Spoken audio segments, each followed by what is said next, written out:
I just don't think I'm ever going to get that really seamless transition. Someday. I thought that was pretty awesome. Mm-hmm. Oh, well, here we are.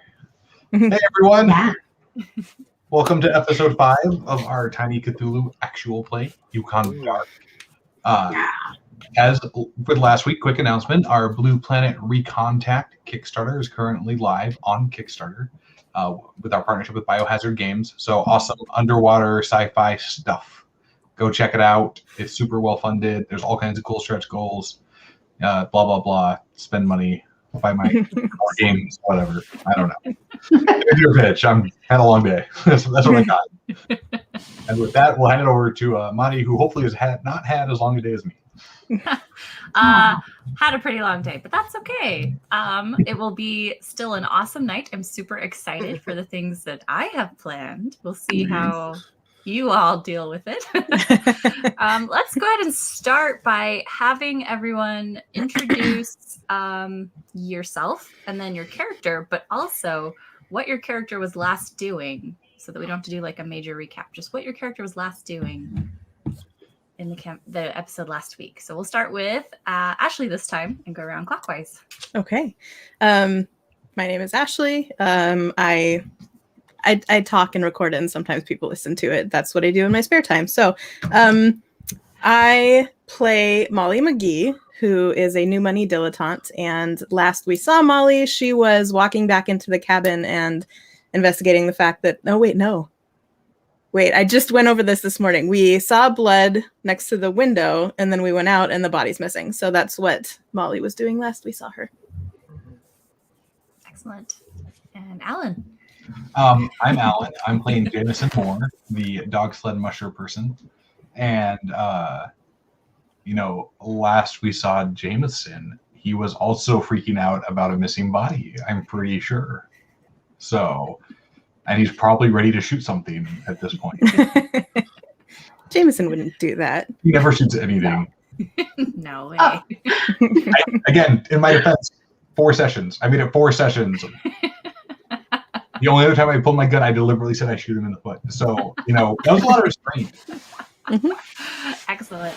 Especially given your beliefs. So. Right. Yeah, I know. Exactly. My name is Gina. I've been streaming games and doing podcast stuff for almost a decade. And I play Katie McGraw, who is a mystic. She is a fur trapper by trade and has newly discovered that she has what Jameson said were magical powers. So she went to use them, and it blowed up her brain. And so for a couple games now, she's present with the party, but she's not fully with it.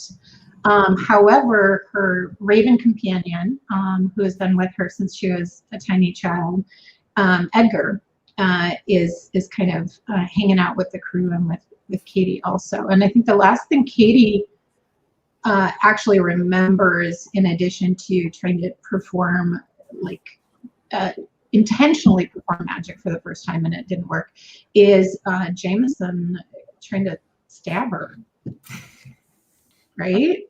I think that was the last Katie thing that we did. Yeah. So she's having visions while she's not really with it, and that was the last thing that happened to Katie.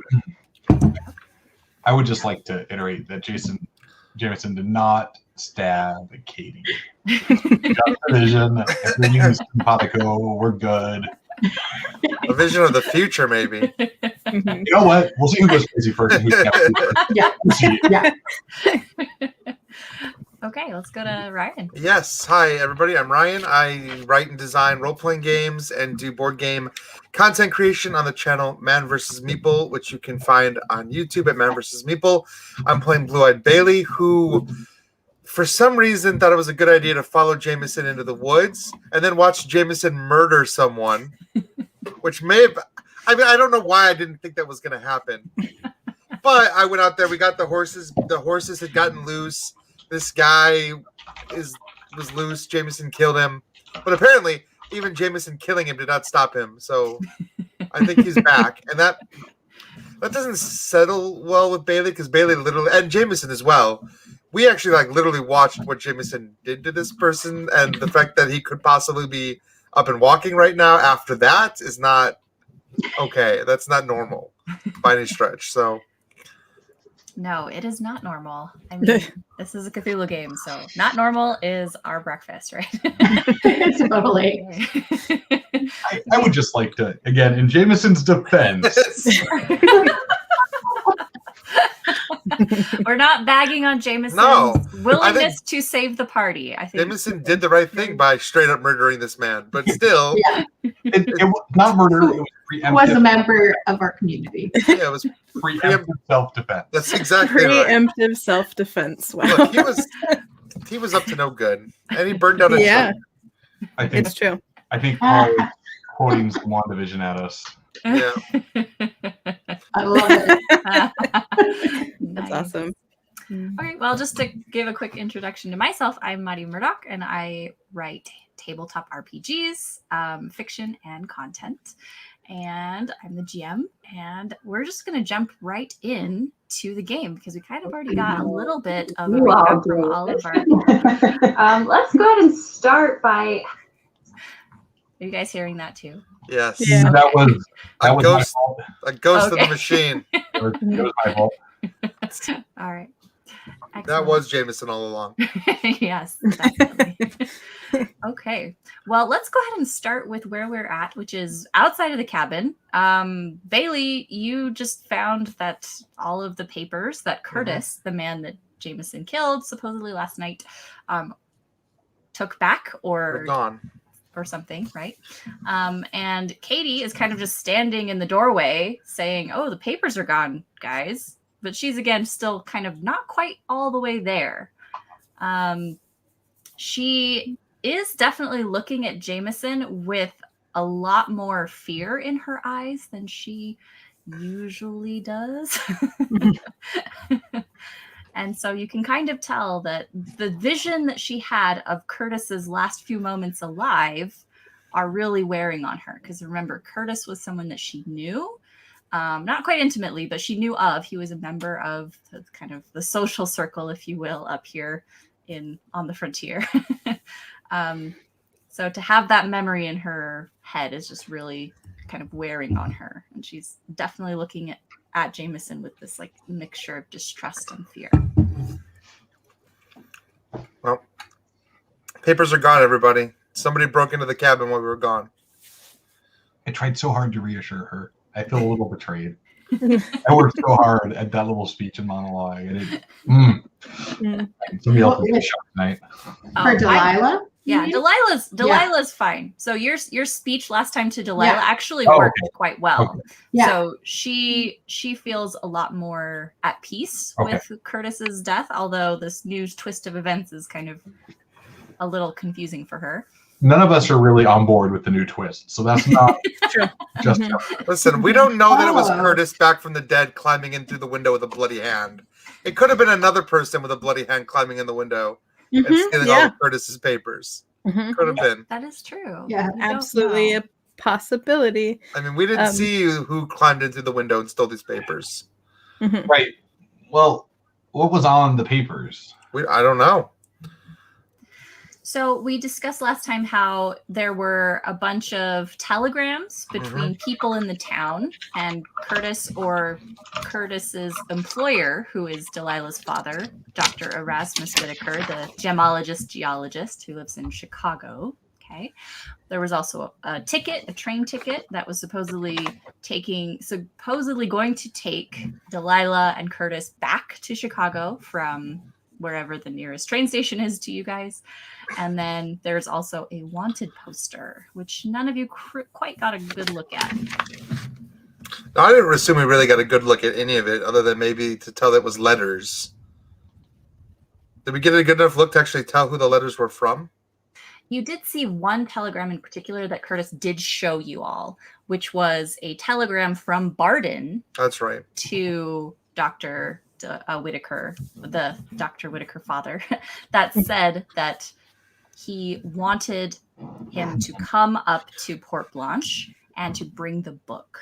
Yeah, and we know that Curtis knows where the book is. At least she said it was in her hotel room. It probably won't be hard for him to figure out which room belongs to her. It's not a huge hotel. Right. Looking around the spot where the blood is, can we see anything other than like are there boot prints or stray fur? Anything stuck in the blood at all? Anything like that would give us a clue who it may have been? Let's have you roll some type of investigation. Cool. Roll. Okay. I did not make that. No clues. Well, Molly really can't see anything. Does anyone else want to look? Sure, I can do it.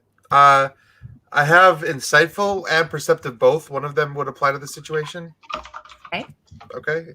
Yeah, I think that would work. All right. Even my perceptive insightfulness didn't actually. Oh, you can't even see it. The background color changed. Oh no. Oh, yeah. But only 4s for me. So. Okay. I got a 5. All right. So Jameson, as you're looking out the window and looking at how this possibly could have happened, you actually notice that there are no boot prints in the snow outside of the cabin. Did it snow last night? It did snow last night. It was snowing a little bit when you guys came up from the town to the cabin. Okay. So there is fresh snow in the glen where this cabin is, but you don't see anything. Yeah, that's fun. Flying man. Wait, you're saying a flying man flew into the window, grabbed the papers, and flew off, and we didn't see it? But it's a newly flying man, and he's clumsy, and so he cut himself on the window, and that's why he's bleeding. Well, wait though. This should be pertinent to the group because we looked at his hands, and he did not have those strange marks Right. that the other flyers have had. Whether or not that has anything to do with the flying, I have no idea. Don't ask me. Okay. I still think they're being catapulted, but yeah. Okay. Well, I mean, we should probably go to the hotel. Yeah, and we get this should go book get that before book. he does. Yeah. Assuming it's him, I mean, a dead body coming back to life is a little far-fetched, but Well, somebody's to- probably going after that book. Mhm. Yeah. So we have horses. I think we should just go back to town. Yeah, Yes. according to my notes, you're able to get 3 horses. So Yeah. Molly got 1 and Bailey got 2. So there are 3. So Mhm. how are you riding the horses? I don't know. 2 small people share a horse. I think that Katie, since she's still kind of out of it, should share a horse with someone. Whoever the That's strongest right. Who is rider the is. best horse rider here? I'm guessing the Probably one who you, just Bob. dropped his head. Like Jameson. It's All either right. Jameson or Molly. It's not Bailey. No, it's not Bailey. No. He- You would he- charge her anyway. Can You'd we be just like, talk- it's going to cost you 5 gold to make Right. your way down there. Can we just Yeah. tie Katie up like a saddlebag and just kind of, she's not going to Yeah. notice, right? We'll just hoist her along. That's kind of probably true. Also, if her horse Emily is one of them, you might be able to trust, her on Emily. more Yeah, so sure. than- Not Right. not solo, but like if somebody else was on it. And don't forget, somebody else has to have the dock with them too. Yes. Oh, yeah. That's right. Well, So- who's the second best horse person? Oh yeah. That'd be me. So I'll take Okay. the doctor. You can take Katie, and Look, Bailey I'll will just watch. be on his own. I will. He'll just watch. I'll scout. Okay. Sure. All Right. right. This is a bad And- plan, but I don't have a better one. So I whatever. don't have a better one either. It is. Although- It'll be fine. It's gonna be fine. Totally Yeah, fine. it's. I mean, you made it up here in the dark last night, Mhm. right? Wildly trying to find the cabin, which you were managed to do. So That's it should true. be easier downhill in bright daylight, right? You'd think so. All right. As you're going down, and again, this is a several hour kind of trek down the mountain to the town. As you go down, you actually notice that several of the trees have kind of what look like bloody pieces of skin Ew. kind of stuck onto them. So low branches, tree trunks, just as you're going. Not a ton of them, but just occasionally you'll see a little bit of something that's red and kind of flapping here on the trees. The fact that it's not a ton doesn't calm me down about this at all. The fact that it's flapping does not call me Yes. down at all. I love the imagery of bloody Yes. flesh flapping. Bloody flapping skin. Great. Flapping Well, in the this- breeze. He is shedding apparently. Jameson, you've actually seen something like this before, and it's Oh, not yay. necessarily an uncommon thing. Yeah, actually, moose, when they are growing in new kind of antlers, they'll actually scratch their antlers up against that's the tree, and pieces of their antler will kind of like break off in kind of these fleshy flaps, I guess. And so you've seen this before. However, this is really odd to see it at this time of year. Usually you're seeing this right springtime-ish, but this One- is getting toward winter. One could assume that antler fleshy tatter bits flapping in the wind are brown on one side and fleshy red on the other. Mhm. Is this brown on the other side, or is this more of a pale humanish color? It doesn't look pale humanish. It does look like maybe moose antlers. Oh, good. So maybe it is So- just So moose unless, antler. unless Familiar. Curtis is growing moose antlers, not that I've said that, I realize what's happening. But Awesome. like I said, this is strange for this time of year. That's fine. The further that you go down the mountain, you're noticing that there's more. You're seeing not just antler, but also what appears to be like fur kind of scratched off on the trees. Gross. So we either have a crazed moose or a were-moose situation. Where And I don't like either. I don't like any of these options. Weremoose. I want someone to draw weremoose. I know. I think I made a note of that. Are we okay? I do have a question though. Where are these? Where we're seeing these like scrapes and scratches? Are there footprints here? In this? Are we following any kind of trail, or is there still no trail? There's a hunting trail that you're following down, and this is the hunting trail that Katie would generally use to go back up and down from her cabin. And so you are seeing moose tracks kind of meandering from each of these patches, some of them kind of crossing the trail, going over in this direction, and then crossing the trail again, and then again, kind of just scraping itself against these trees as far as you can tell. The commenters are trying to get us to make Monty Python moose jokes, but we won't because Alan will remove us. Yes, he will. He'll boot you straight from the stream. This isn't Pendragon. You can make Monty Python jokes. I will always allow young Frankenstein jokes. They're moose. They're They're castle. moose.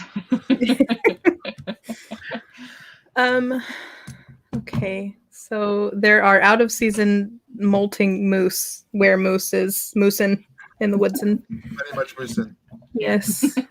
Meeson? Moosin. Moosin in the Moosin. woodsin. Yes.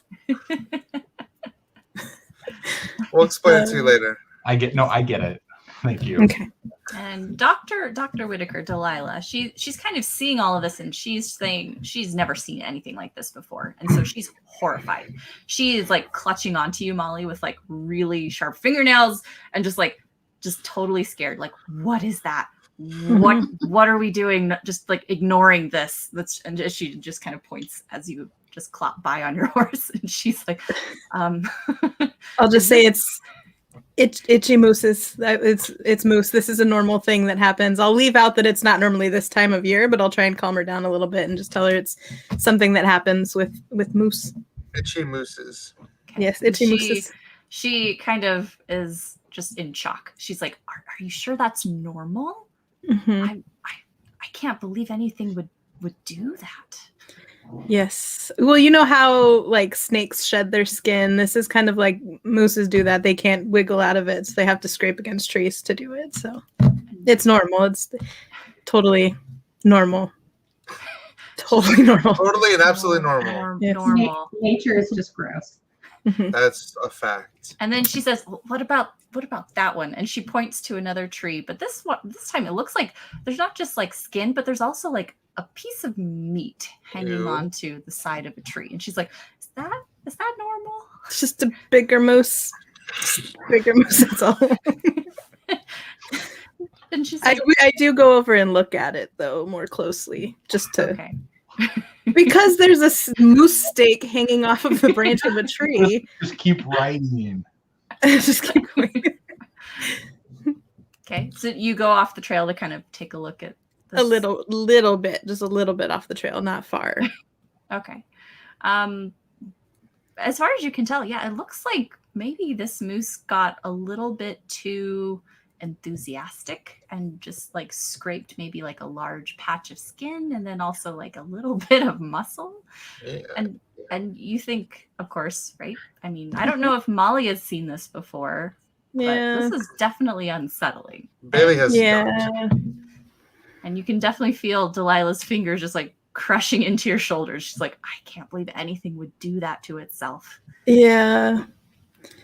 I think I would know some of it because of like, well, I guess there's not a lot of moose on farms in Nevada.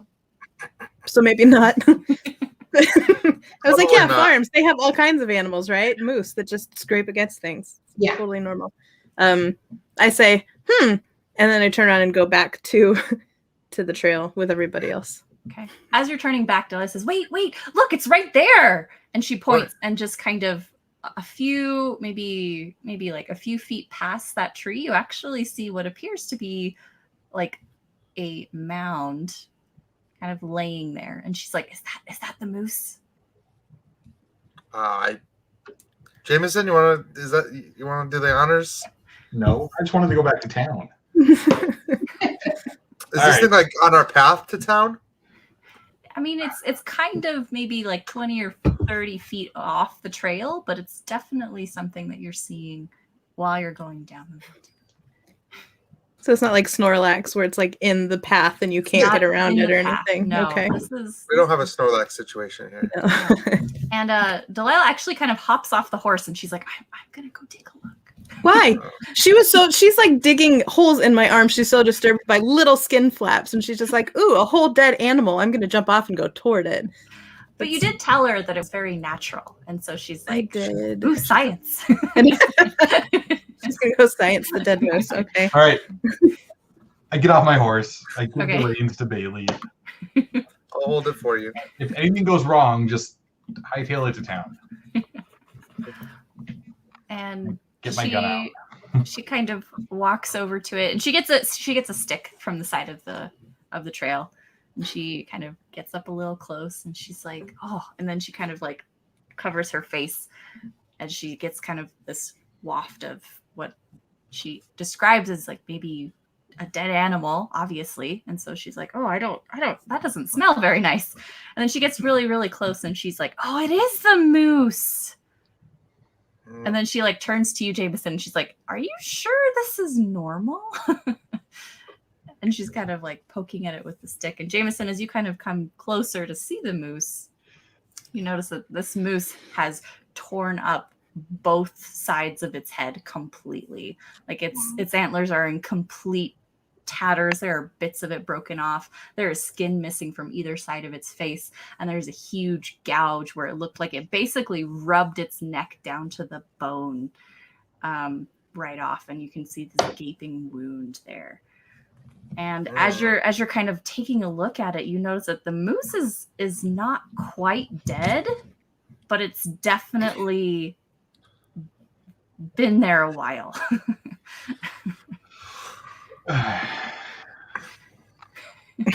She and Delilah says, Jameson, I don't know why any animal would do this. Can you explain what's natural about this? I mean, no, Doc, I rightfully can't. But if you don't mind, I'm gonna put this poor critter out of its misery. And she says, oh, that's probably a good idea. And she kind of turns away. Why don't you walk back up towards the horses? She says, oh, okay. And then she kind of looks and she's like, wait, there's another one over there. And then there's another one kind of further deeper into the woods. And she Well, let's says, not follow that trail of terrible breadcrumbs. That's a bad idea. That's a worst breadcrumbs ever. and she's like, but shouldn't we put that one down too? Look, that one's moving a lot. And there's one about 30 feet further into the woods. And she's like, Doc, go back to the horses. Jameson, I don't know much about, the wildlife and the forest, but is there such a thing as like a moose graveyard where like the moose just come to die? Like, what is happening? Nope. The ranged weapon has a range of at least like 60 feet, so you should be able to stay there and shoot it just fine. All right, so I'm gonna put a round in the one in front of me, just make sure it's dead. okay, and it dies. So I'm gonna put an extra round in there, just for safety. Okay, it looks dead. But Delilah's still kind of fixated on the other one because it's kind of like wiggling, and she's like, "Is that?" It kind of looks like a snake moose. Do you have snake moose up here? And Back on the trail. Yeah, Jameson, here's your reins. Get back on the horse. Yep. You got good eyes, Doc. Let's get out of here. and Where Billy nopes out. Nope. Snake moose. and you look, and it doesn't look like a snake moose. It just looks like the moose's tail just kind of shaking. And she's obviously never actually seen a moose in her life, but she's just kind of describing this weird thing that she sees. I'm gonna take a wide berth as I move towards it. Like, I don't want to get closer than like 15 feet kind of thing, right? Like, I'm just gonna big wide beeline closer to it. Okay. I got a bad feeling about this. I reload my gun also. Okay. All right. As you kind of get closer to this one, you notice that this moose is also fairly injured. So again, it's got just large raw patches on either side of its face. It's not quite as hurt as the other one was, but this one is in the middle of really trying to just scratch the hell out of its face and neck against this giant pine tree.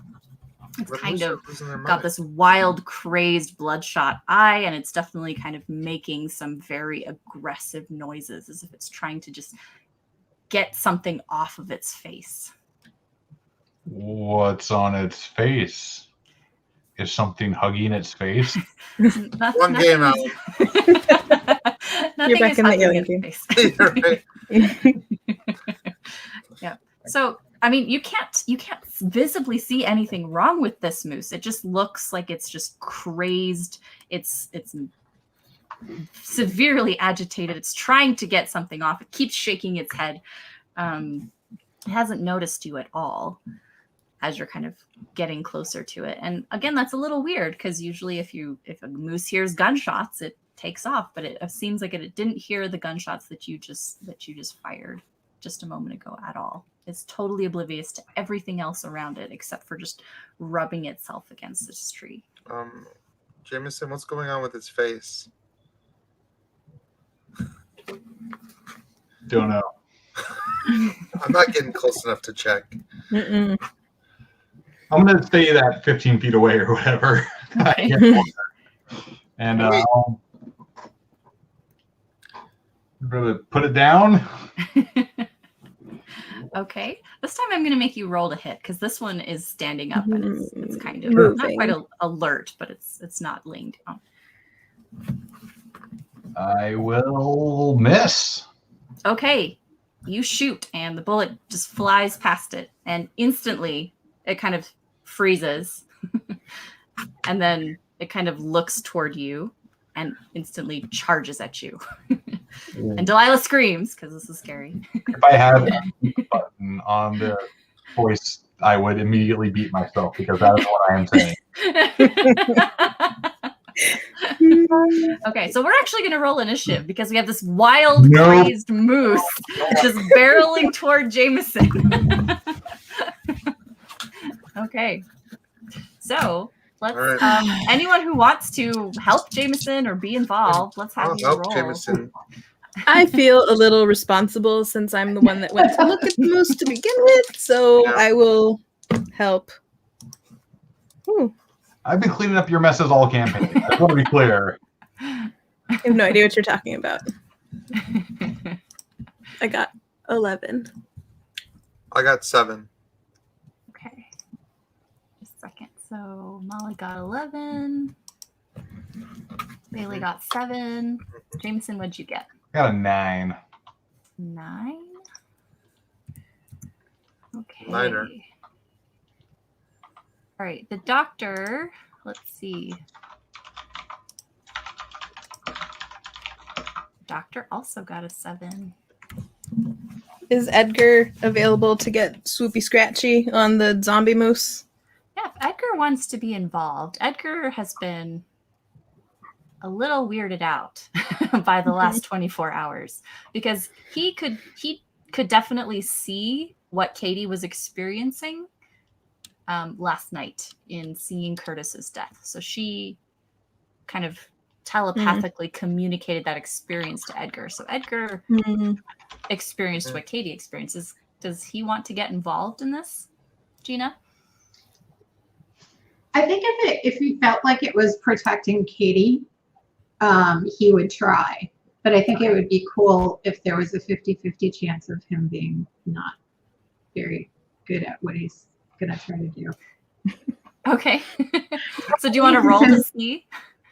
Yeah, that would be a good idea. Okay, let's have you do that. So maybe highs he engages and then lows he doesn't.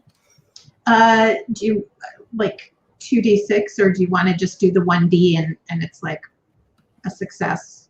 Like it's at a disadvantage, basically? Sure. Yeah, why don't we try that? Okay. I've never seen someone offer disadvantage for their own character roll. That's good. Right. Well, it kind of makes sense. Although I rolled a 5 this time. So. Okay. All right. So it does seem like Edgar will engage because this is a very strange thing. I also see it because he's trained to, like, he's had to engage with her friends, and that's not something he's used to, so that's extra. So you guys go ahead and tell him what to do then. I think would be cool because she's not in a position to do that. Okay. If that's cool. Sure, we can play it that way. Right, we're going to go ahead and have Edgar then roll. I'll roll initiative as well. Okay. Do you want me to roll for him? Yes, please. Okay. He rolled a 2. A Because 2. he rolled 2. Yeah, he rolled 2 snake eyes. Wow. Okay. Edgar's off to a great start. Yeah. Well, he did get a 5 on his other little roll. So. Yeah. Well, I mean, it's not like Edgar is a battle raven, right? So, Battle bird. Yeah. Or Battle Gina. raven. Yeah. Okay. So it looks like Molly, you're going first, then Jameson, then Bailey, then Delilah, then the moose, and then Edgar. Oh, good. We got some time before the moose goes. Yeah.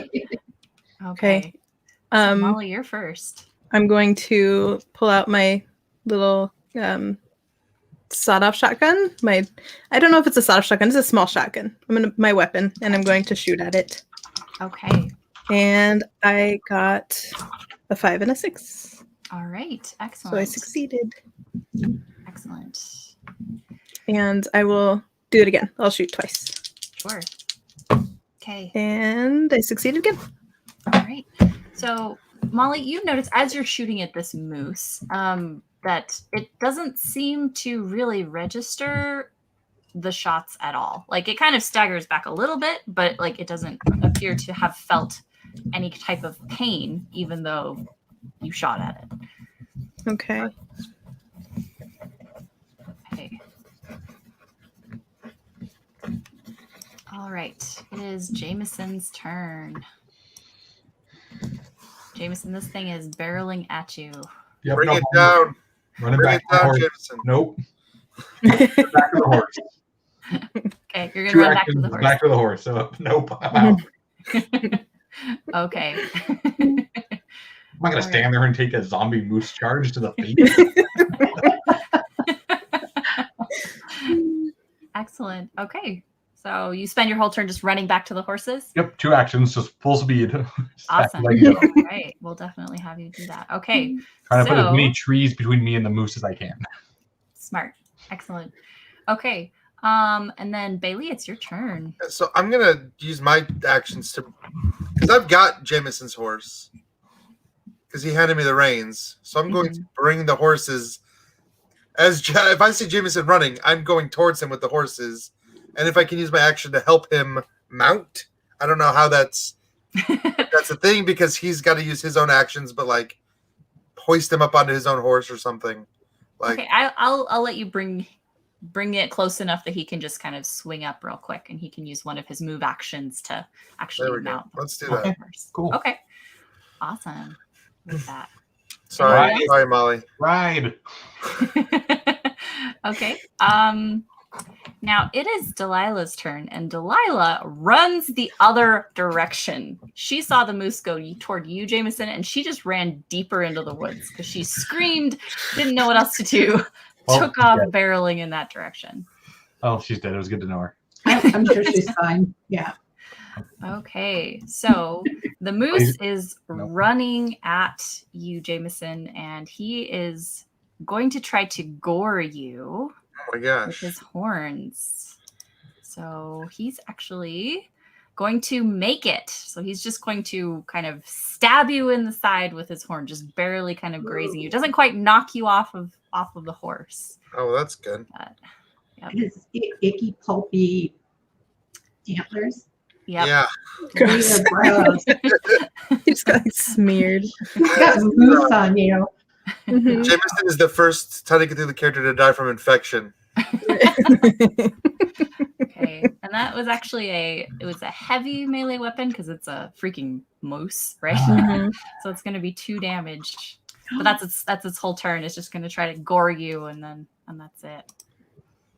Okay, it is now Edgar's Rude. turn.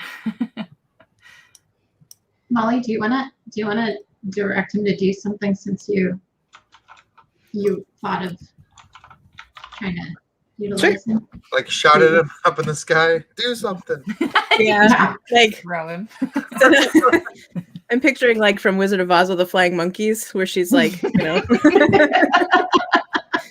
I'm gonna send them out like flying monkeys to, I guess, do like just I guess his this is awful. His eyes.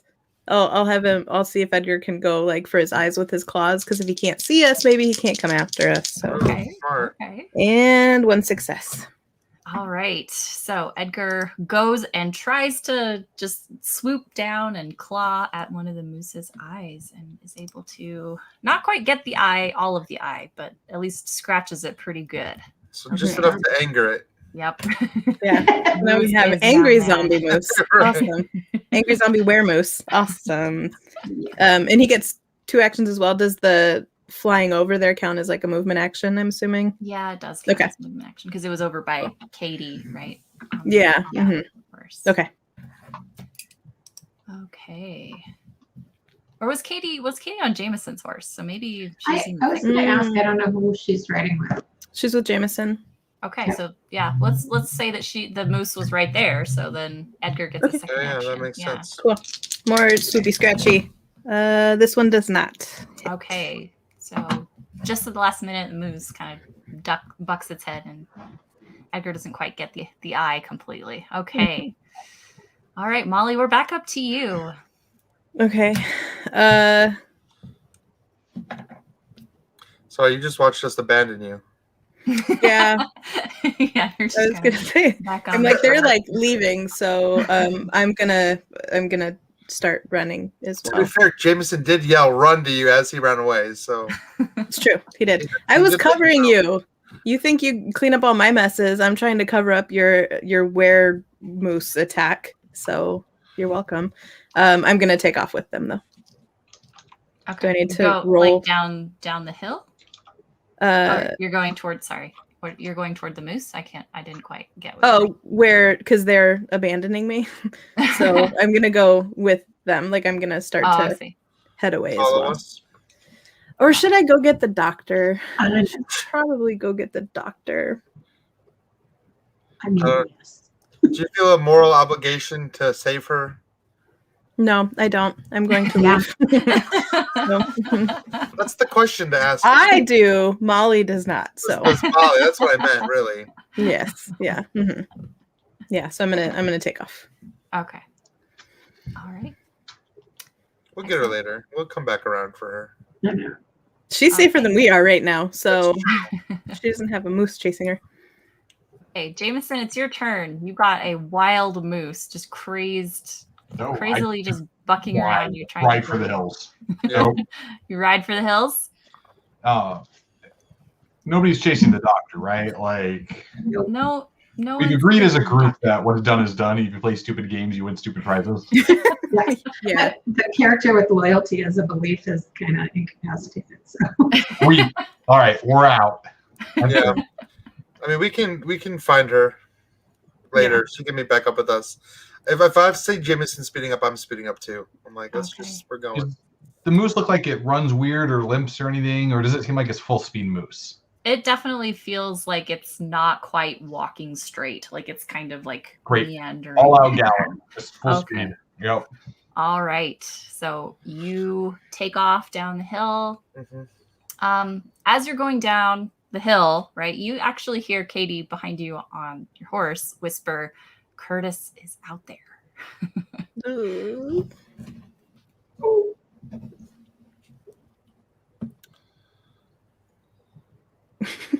Do you want to do anything with that information? He just I makes thought that if I face. care enough to keep Katie around. You could have pushed her off the edge. Oh my gosh. Moose Katie! I'm just like a spooky alarm. Like, yeah, like I'm just warning you of spooky Like a stuff. spooky metal detector, just beep. Yeah. Yeah. That's exactly right. All right, that'll get my attention. So instead of both actions galloping, I'll gallop away from the moose, and I'll turn and I'll shoot it. Okay. I'm- Alrighty. Basically, my goal is to put distance between me and the moose, so it can't hurt me. I Good guess. idea. I don't know. Good idea. I don't even know. Okay. I'm so sad on the inside. Roll the hit. I shoot it Okay, you succeed. Excellent. for 1 damage. Okay. All right. The moose stops and bellows, which is again a little weird because it didn't seem to quite register Molly's attack, but it did seem to at least recognize your attack. Not that it necessarily felt pain, because it hasn't really slowed the moose down at all, but it definitely has reacted to the pain in a strange way. Okay. That's great. I'm very excited to hear that. Bailey, it's your turn. I mean, I don't have a ranged weapon, and I am not. Oh, don't we have Katie's? Katie had a ranged weapon, right? Yeah. I have a Yeah, but- sweet, sweet rifle. Great. I toss it at you. Have it. Use it. Shoot the demon moose. All right, Demon moose. I will do my best. I could probably catch it. Do I have to roll to catch it? Yeah, let's have you roll to catch it, because this I am seems nimble. really I am difficult. nimble fingered though. So we'll see. All right, a 6, a 3, and a 1. So I got it. Okay, all right, you're able to catch the gun. And then shoot, nimble fingers, insightful, perceptive. Do any of those help with shooting a weapon? No.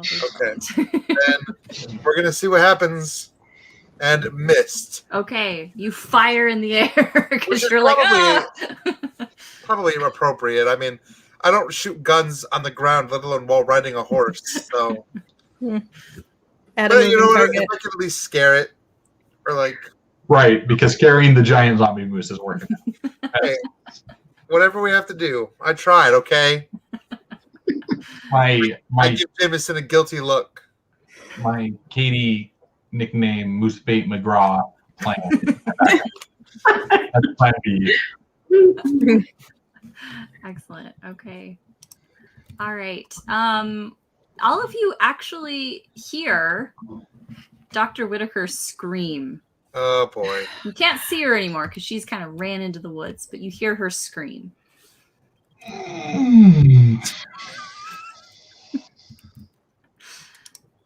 Well, I don't. My action's done. I don't have to make that decision. I think it's just Molly now. Okay. Well, the moose is a little, like I said, it's not quite running straight. It's kind of like wobbling. It's almost like trying to just lash out at anything. So it actually goes for you, Bailey. It just runs toward you, and it doesn't actually try to attack you. It actually tries to attack your horse. Oh no. Okay. I need this horse. All right. And it totally succeeds, and it just like knocks your horse over. Awesome. So you and the horse just fall down. Do I take damage from this? You don't take damage Oh, good. because it's I scramble out of the way of the falling horse. okay. All right. Horse is not happy though. Horse. I'm not happy. Okay. Edgar's turn. What is Edgar gonna do? Do the eyeball scratchy thing again. Okay. And does not succeed the first time. And second action does. Okay. All right. So Edgar dive bombs the moose, and this time it's actually able to get one of its eyes. Moose again just bellows as if again it felt this pain this time, or at least is registering it, and it kind of whips its head around.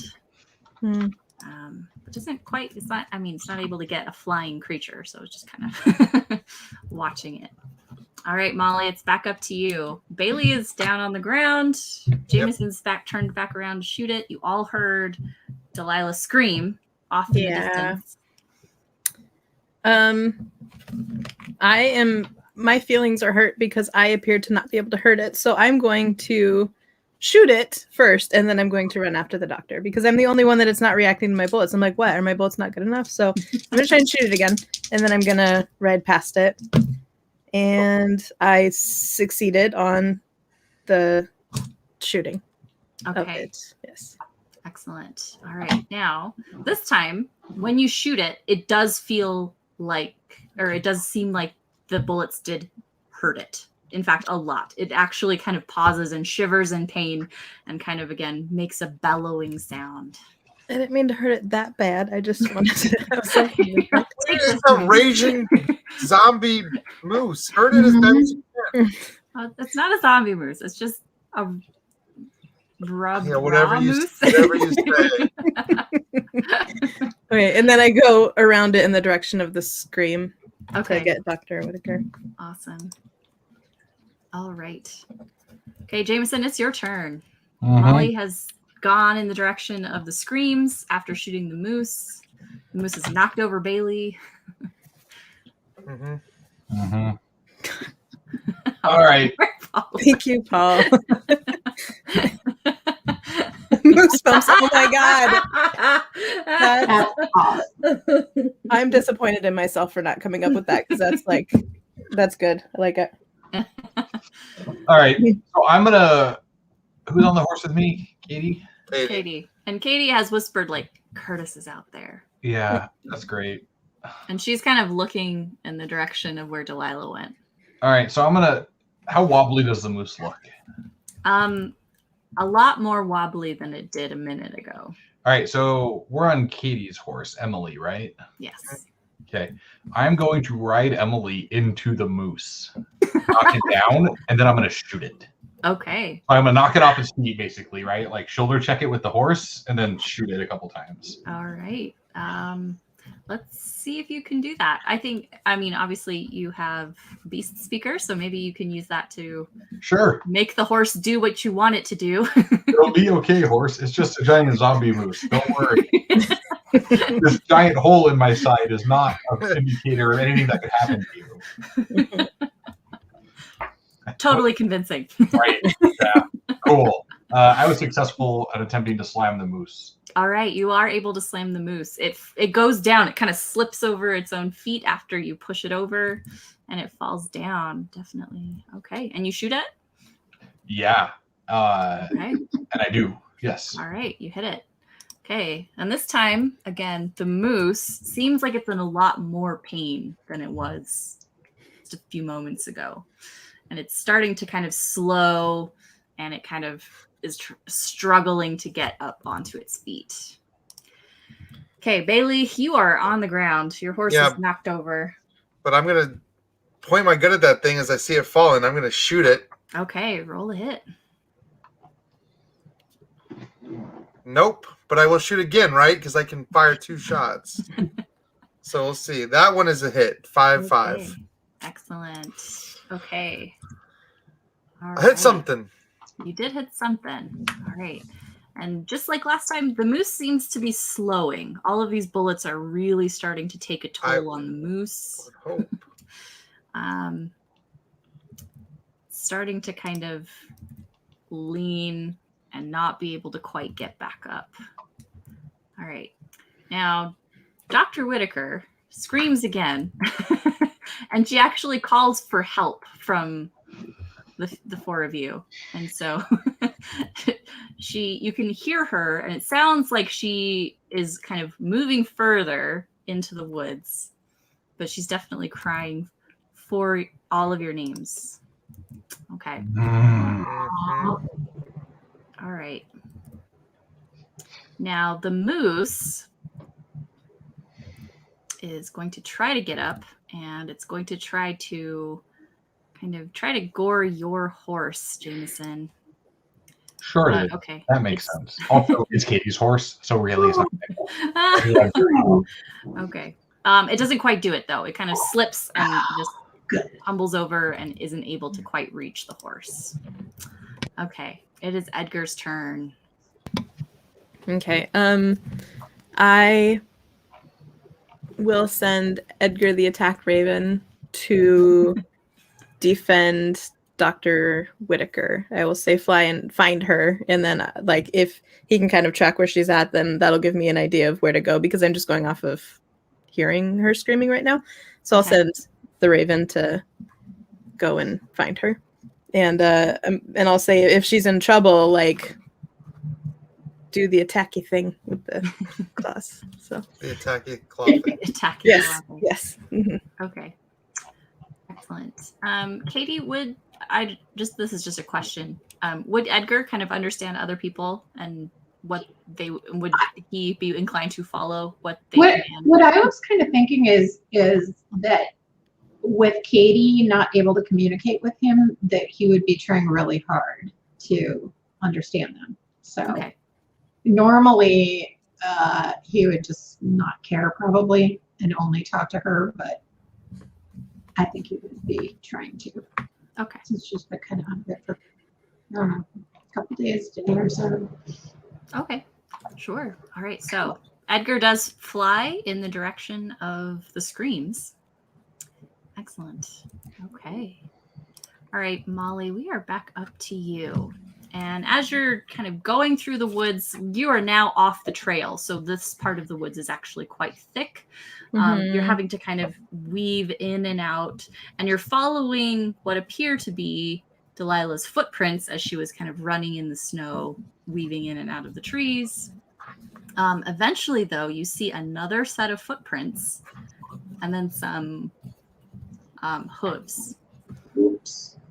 So as far as you can tell, they look like turn. Okay, I was like, do the footprints turn into hooves? I mean, it looks like this person had a horse with them, and they just got on a horse. Gotcha. Okay. Not like they turned into a horse or a moose. Turned into a centaur or anything. Like we were right. It is a weremoose. Okay. So it definitely seems like there was somebody out here just waiting. Looks like they definitely scooped up the doctor, put her on a horse, and then took off. Deja vu. I saw this already. Okay. Yeah, I haven't gone far from where they're at, right? Not too far, no. I mean, you could definitely double back, but you can hear Delilah kind of screaming in the direction of the horse. Okay. Well, if she's close enough that I can still hear her, I'll continue on. I'll yell back like, she got doctor napped again on a horse or something, but shorter, I'll yell back that like someone snatched her again and keep going. So I'll kind of yell at what's going on, but I'll keep running after them. Okay. Awesome. All right, Jameson, we're back up to you. This moose is just about dead. It's right. really struggling to get up. It's kind of just rolling over on its side and kind of. I'm going to shoot it and try to put it down. One more time. Excellent. So, successful. All right. Okay, and that puts the moose down. The moose is dead. And oh my god, sigh of relief. I guess we're off into the woods to try to rescue the doc. Mm-hmm. Can we catch our breath first? Probably Molly eventually. Maybe. Sorry, Bailey, what'd you say? I said, let's catch our breath first. I just got knocked off of a horse. In fact, what happened to the horse? Rub some dirt in it. The horse is fine. The horse doesn't look like it was hurt too badly. I mean, by this point, the moose was kind of really just staggering and just kind of body checked it briefly, and it just kind of lost its balance. So it's okay. You're able to kind of get it up on its feet. All right. I'm ready. I'm good. Okay. All right. So I'm assuming all of you are going to go after the doctor. Well, we're really kind of going after Molly, who's going after the doctor. So Okay. Cause and effect. It's a chain of events. Okay. All right. So we're going to actually end combat because you're no longer in combat, right? We have the moose. The moose is dead. So I'm assuming you just kind of follow Molly. And like I said, there's snow on the ground. It's fairly easy to follow her tracks. And she is very easily able to follow the tracks of the horse that kidnapped the doctor again. Yeah, well, let's do it. All right. As you're going, I'm assuming, Molly, I'm assuming that you all kind of ride fast enough to like catch Molly and you're all kind of regrouped together, or is that safe to assume? Molly? Probably. Wait for us at all? Or do you just go? Well, I'm going, but Jameson is a stronger horse rider than I am, so he would probably catch up with me pretty easily. And Bailey's just, I don't know. Following Jameson. Yeah. Okay. We'll get there when we get there, is all I'm saying. All right. Well, it does seem like this is getting a little long. Okay. So like you find it really difficult to catch this person. All right. It seems like this person, he knows this wood quite well. So he knows where he's going. He's able to kind of double back a couple times. And as you're following the trail, right, it seems like this is getting a little ridiculous. He's like taking you over and under some like riverbeds and gullies and through the thickest part of the forest, trying to lose you, and it eventually gets to the point where you feel like you've been going for almost a couple of hours and you still haven't quite gotten to really like find him. You can still hear Delilah kind of just like occasionally just like yelling for help, but it seems like by this point she's definitely worn herself out screaming. Yeah, this is starting to feel like a wild goose chase to me. Or a wild raven chase. Do we see Edgar up? Like, is he any help with trying to... You can kind of see Edgar occasionally as like there's like breaks in the canopy of the forest. You can kind of see him circling a little bit. But you're not exactly sure where he's going. Again, it seems like this person that you're following is definitely like not taking a straight route through the forest. He's going like crazy, like up and down all of these places. And so occasionally you'll see Edgar over here and sometimes you'll see him over there. So it doesn't really, I mean, you can kind of follow Edgar, but it still seems like you're going like this through the woods. Okay. Jameson, behind you, Katie is kind of saying, she's kind of mumbling to herself, and you hear her eventually say, "Oh, Curtis is mad."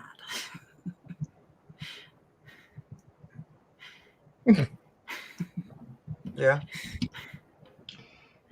Is Bailey near me? Probably. I mean, relatively, yeah. Hey, Bailey. Yeah. Y'all think a good knock upside the noggin would jar some sense into Miss Katie here? Maybe a dunk in water before we dunk. Is there some water nearby? I Yeah, you don't can know. find a small stream that has. You're just gonna push her into it. As Bailey said, he's smart. He got bookmark. It's not what I meant, but you do you, Jameson. I was listening to my educated betters. Sure. I didn't know you felt that way about Bailey. Only when Right? I do when it get me in trouble. exactly. Only when it gets out of something. It's the only time. Okay, I mean, if you want to push Katie in the stream, you're welcome to. Does it snap her out? Does it make any change? Does it snap her out of it? Not exactly. What you now kind of see happen is that Katie, again, Jameson, she looks at you with a little bit of fear and now a little bit of anger. Before it was like sadness and fear and confusion, but now it seems to be like a little bit of anger. Okay. Well, that didn't work. And whoever we're chasing is getting farther away, and this whole thing is probably just a distraction so that they can get the book while we're out here running around in the woods. In fact, they might already have the book.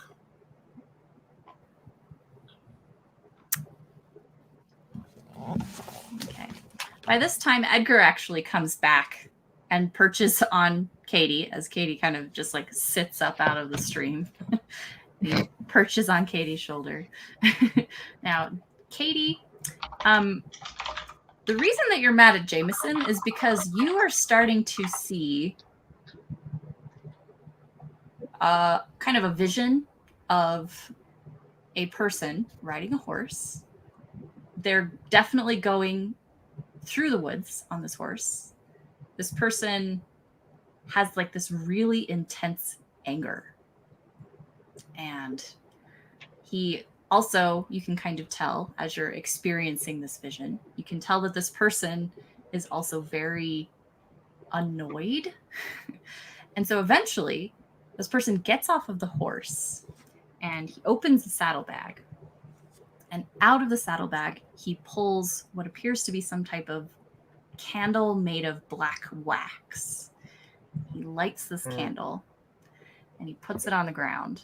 And then he starts using this really intense anger and hatred that he feels to start muttering something. Now, you don't know exactly what it is. You're hearing the sounds, but you've never heard anything like this before. So it's really hard for you to register this into what it actually is, right? It's really hard for you to recognize the sound of the words that he's saying, okay?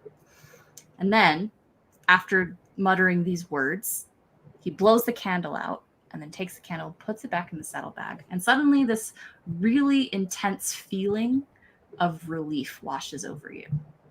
Relief like everything's going to be totally fine because of whatever it was that you just did with the candle. And you turn back toward the horse and you see Delilah just kind of sitting on the horse and she's just like mad. She says something about like, why are you doing this? We should just go back to town. You're gonna take me back anyway. And this person doesn't even listen to her. He gets back on the horse and then looks up into the sky for a second and then starts again riding into the woods. Now, that's what Katie sees. The rest of you don't know this, but definitely you can see as she's experiencing this kind of change of emotions that just kind of crosses her face as she's witnessing this vision. And Edgar also is kind of telepathically seeing bits and pieces of this same vision. So Edgar is not a happy raven. Okay. I don't know what any of this means.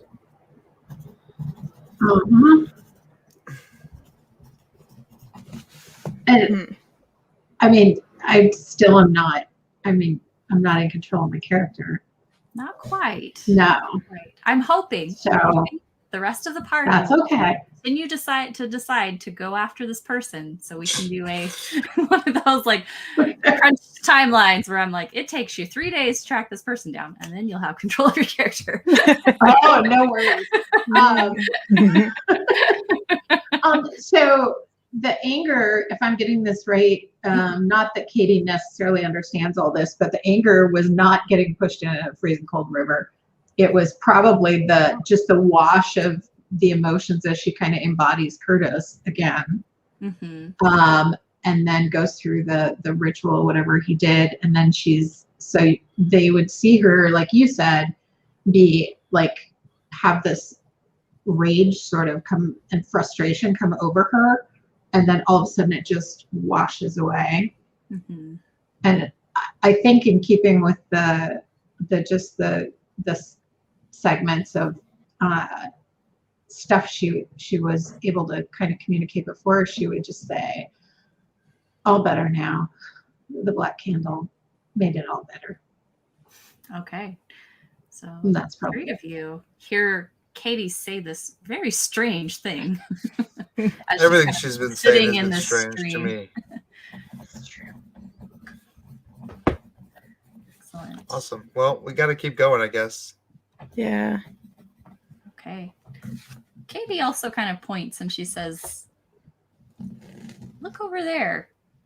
And you all see kind of a slip of paper kind of sticking out of the bushes.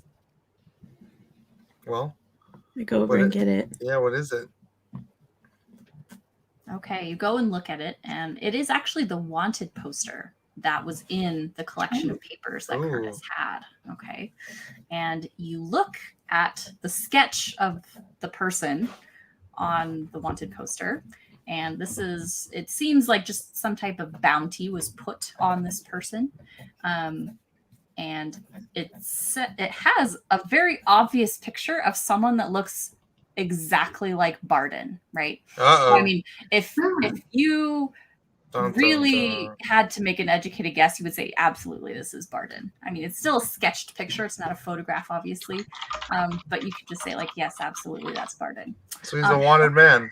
However, the name across the top doesn't say Eric Barden. It actually says Matthew Mumford. Oh, interesting. I don't know him. I've heard of his sons, though.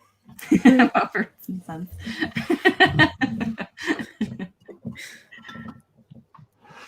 So he's obviously wanted and came to this remote place to start new, swindle everyone out of their money. Sounds like somebody I would have hung out with. And as you look at the poster more, and you it's a little bit torn up from having fallen out of Curtis's saddlebag, obviously. You can see that wanted for, and then it specifically says murder, swindling, gold theft, and then it also says at the bottom, it says like blasphemous activities. Well, yeah, we definitely would have hung out in the same crowds. That name probably doesn't ring any bells to any of us, though, does it? It might to either you, Bailey, or to you, Molly, depending on whether or not you were successful in some type of history roll or memory roll. All right, I'll do it. Let me grab my dice. And I have a trait that's the jack of all trades trait. I can test at advantage twice per session. Did you make it? Nope. Okay. So I can test at advantage twice per session. So I'm going to use that because I feel like this is probably important. So okay. And yes, I got good. The one extra dice that I picked up is the one that was a success. So it's good to get to that one. Yeah. Okay, Molly, as you kind of think about it, you actually remember hearing the name, specifically Matthew Mumford, when you were back in San Francisco. And as you're kind of piecing together, and this is a memory that you didn't even really remember that you had. I mean, you're like, yeah, I read this in the newspaper one time, a long time ago. And you do recall something about some type of bandit named Matthew Mumford.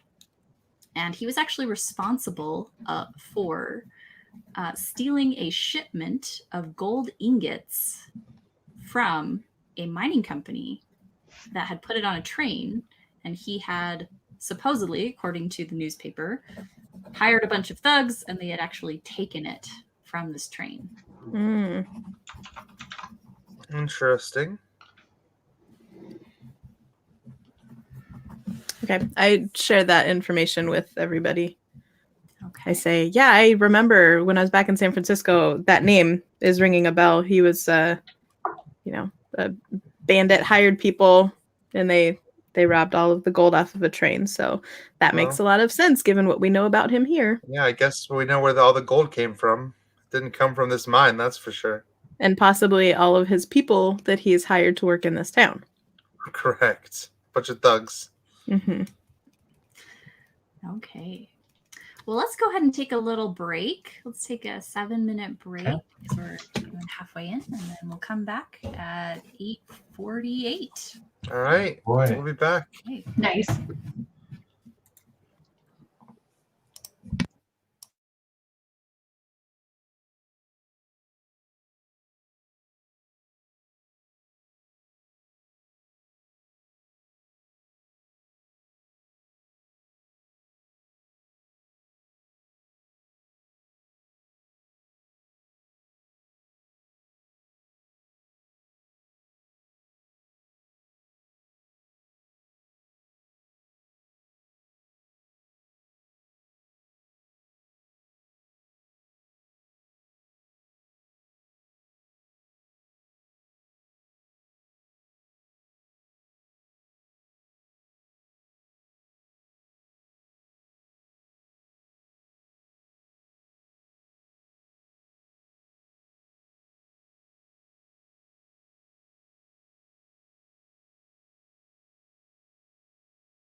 So far, I'm the only one back. I think that means I can say whatever I want about everybody until they get here. Am I doing that right? No. I don't know.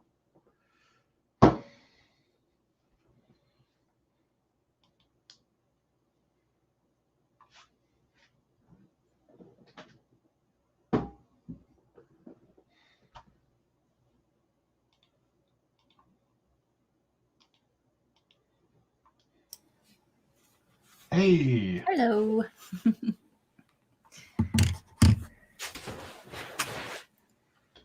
So, first thing I'm doing tomorrow morning is watching Mortal Kombat. I can't wait. I know, I'm so excited. I gotta wait till Scott's done with work, though. I mean, Just watching that. it's gonna be awesome. Did you watch the first 7 minutes? I did. Doesn't it look amazing? I did. It does. I'm super excited. I'm really like worried though, because I don't want to get like my hopes up, right? Because it's a Mortal Kombat movie. There's no way like it's gonna be amazing in the way that I want it to be. We'll Right, see. but it could be. So far it is. I mean, so far it's ticking all the boxes that I really like. Like, for example, I loved that, right, the first 7 minutes is completely in Japanese and Chinese. I think that's super cool.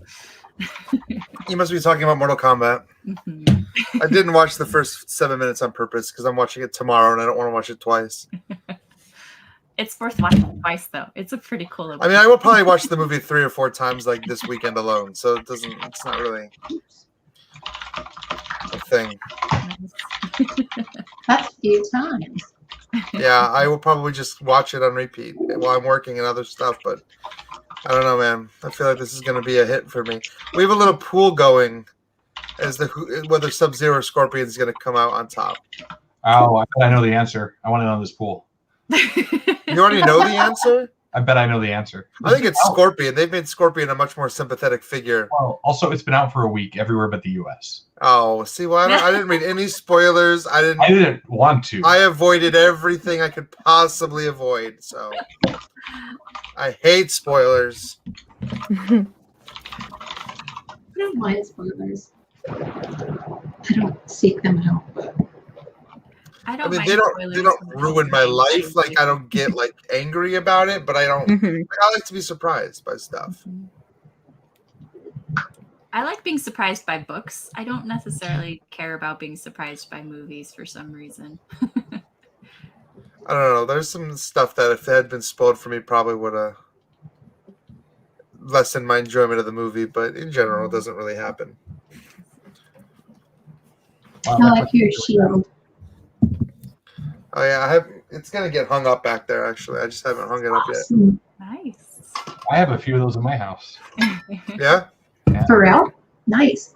Yeah, I've got the heater shield design. I've got the original Nice. triangle shield design. I've got the round shield. I've got the Secret Avengers round shield. I'm a big Captain America nerd. Like my shelf of Pop Funkos right there, all Captain America. Oh, That's awesome. Are you gonna just make a shield wall? Just all I even have Snowman Captain America. Nice. cute. That's awesome. You don't understand how big a Captain America nerd I am. You don't understand how big the temptation is to take that out and throw it at trees. I just can't. I've got that with one of mine. I Did it threw work? out watermelons and stuff. You can't hit anything with that thing. Come on. No, there's no way. It's a It just giant goes frisbee. and you don't hurt somebody. It's the magic of editing. All right. All right. Well, Yeah, we're all back. back into it. Okay. Sorry, I didn't mean to railroad everyone into saying like you're gonna go after Delilah, but Sometimes a kind of- GM has to railroad a little bit. Yeah. Or else we'll sit there debating the ethics of the moose killing for like an hour. I was ready to go the other way. I would have let her die. So I actually went to save her because Molly had left. I was like, I better save Molly. yeah, I see. Well, exactly. I just wanted to get Gina back into the campaign by kind of Yes. shortening the 4 days that she needed to be catatonic. And so the Yes. easiest way I was thinking of doing that was to make you all trek into the wilderness for a few days, and then that will kind of Well, that was very make sweet. that go quickly. Mhm. It's a montage. Yep. Yeah. Little traveling montage. Oh, yeah. Mhm. Okay. So sorry to railroad you, but we're going to assume that you are going to keep following this trail. Yes. You do feel like as you're kind of going along that this is going to take a few days. So you did take a few supplies with you. For example, Molly, you got a hold of Curtis's coat, so you are no longer freezing cold. Okay. How about the rest of you? I mean, I assume that you're wearing obviously Yes. outdoors clothes or you're prepared for it, but like as far as like camping out the night in the forest, what kind of resources can you bring to the table in that situation?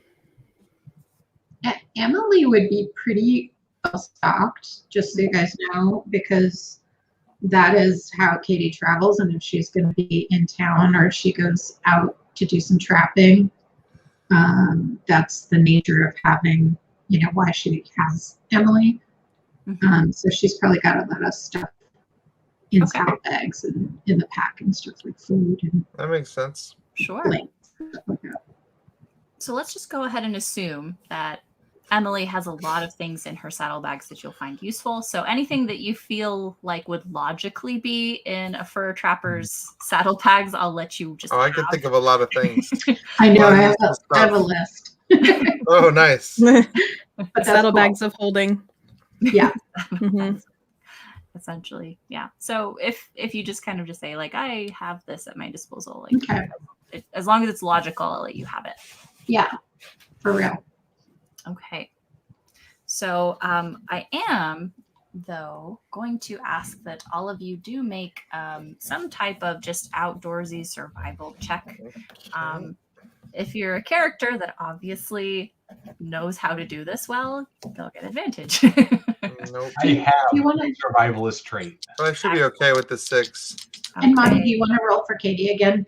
And I don't know if she's at a disadvantage because she just got soaked in a cold river. Just saying. She did get dumped in the river, but I think she's probably okay. His heart was in the right place. It was just his execution that was maybe off. Oh, I respected it. Okay, Katie's fine. Okay, cool. Excellent. How Got about a you, 5. Molly? You got a 5? Okay. So everyone is fine, right? You have one very experienced outdoorsman, right? And then another one, but she's kind of taking care of herself in her head. All right, excellent. So I am going to say that it does take you a good day and a half to kind of finally come to what appears to be some type of cliff face. Okay. And you finally find Curtis's horse. Right? Hey, we have an extra horse now. Okay. Now, Curtis and Delilah are not on the horse, but you do find the horse. Okay. The horse is not alive. Oh, never mind.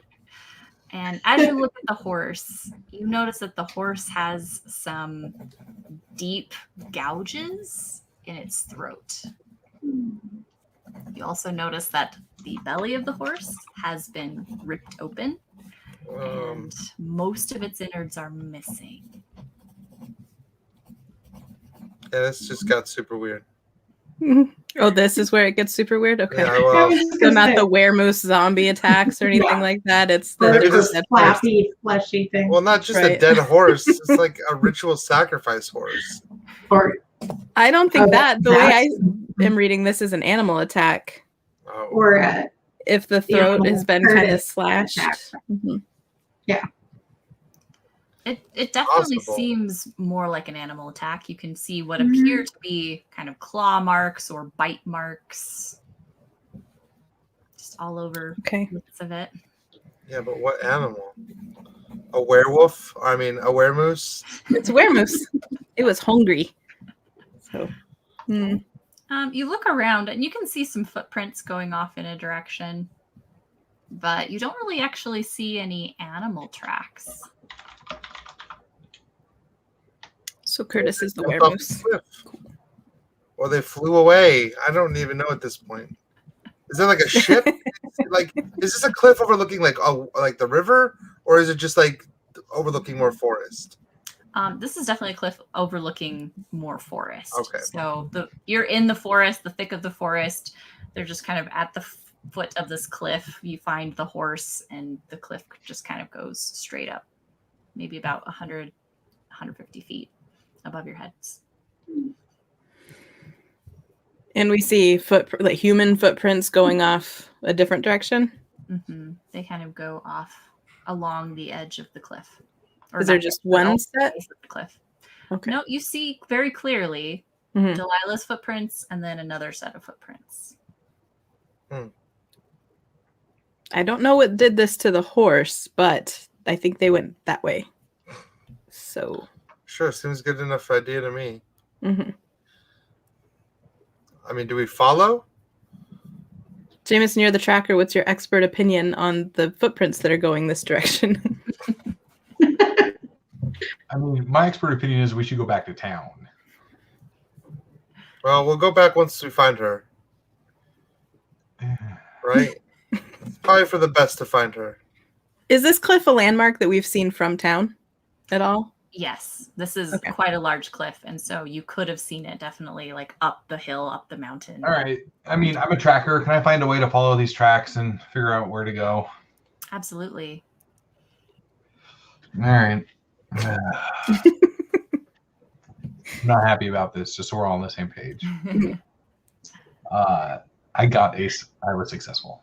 Okay, all right. It doesn't seem like they're hiding their tracks. It just seems like they came to the cliff and then they started going in that direction, and they're just hugging the base of the cliff line.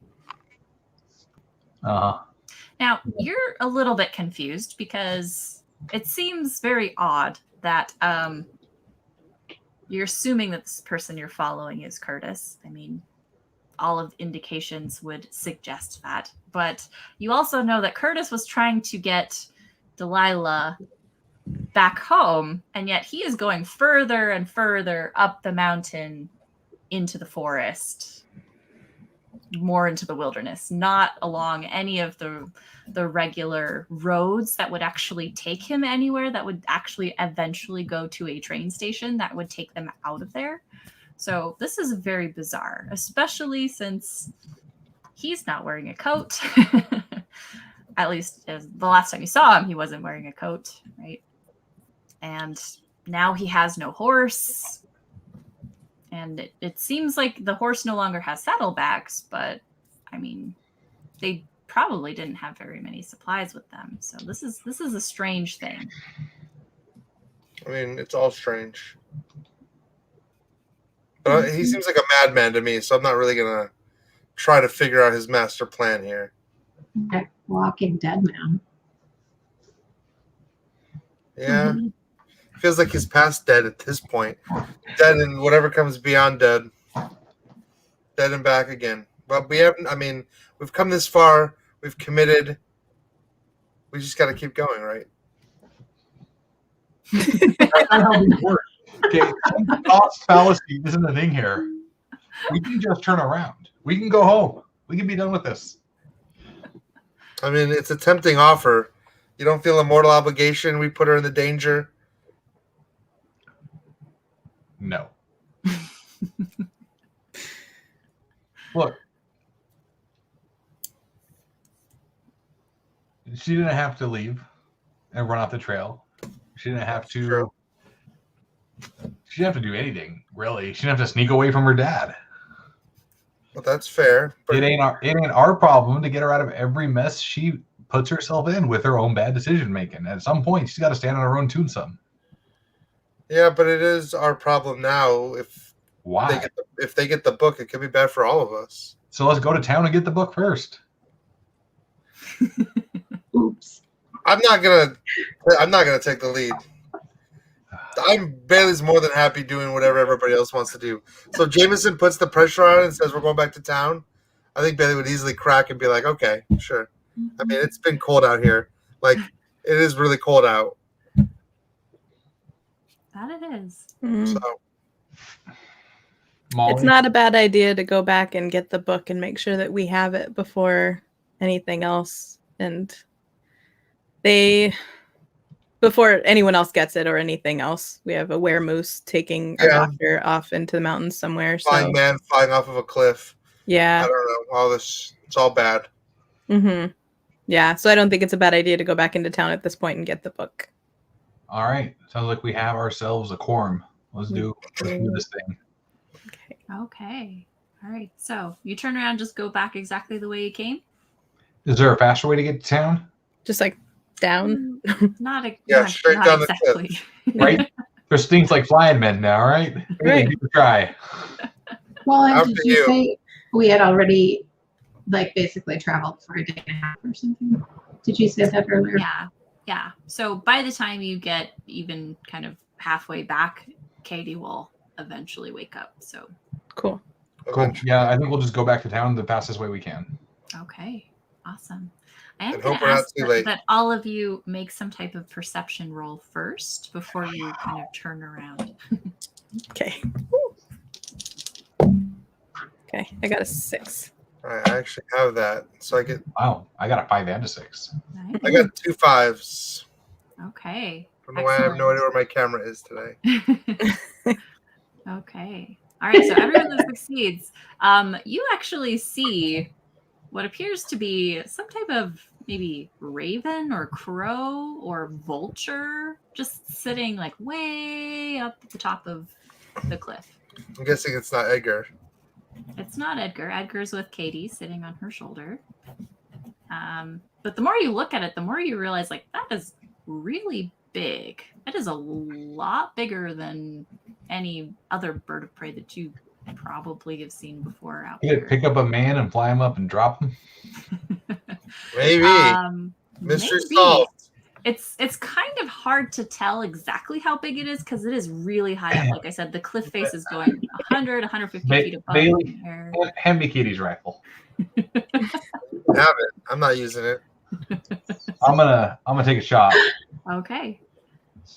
I got a success.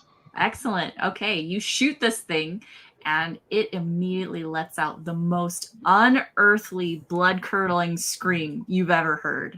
And you can feel it just reverberating in the inside of While your we're on horses next to a cliff. Just great. Something about this doesn't feel Well, like you're a at great the idea. you're at the base of the cliff, not at the top of the cliff. Oh, okay. So the cliff is above you. Or just be a rock slide. Somehow it works. I was gonna say that's even worse because there's a That's way avalanche more of rock. Yeah. correct. Okay. Now I'm not going to make you all roll because you just saw the thing, you heard the thing, but it was just really far away, and so you're just not sure exactly what it is. So you're kind of thinking that is the strangest buzzard cry you've ever heard.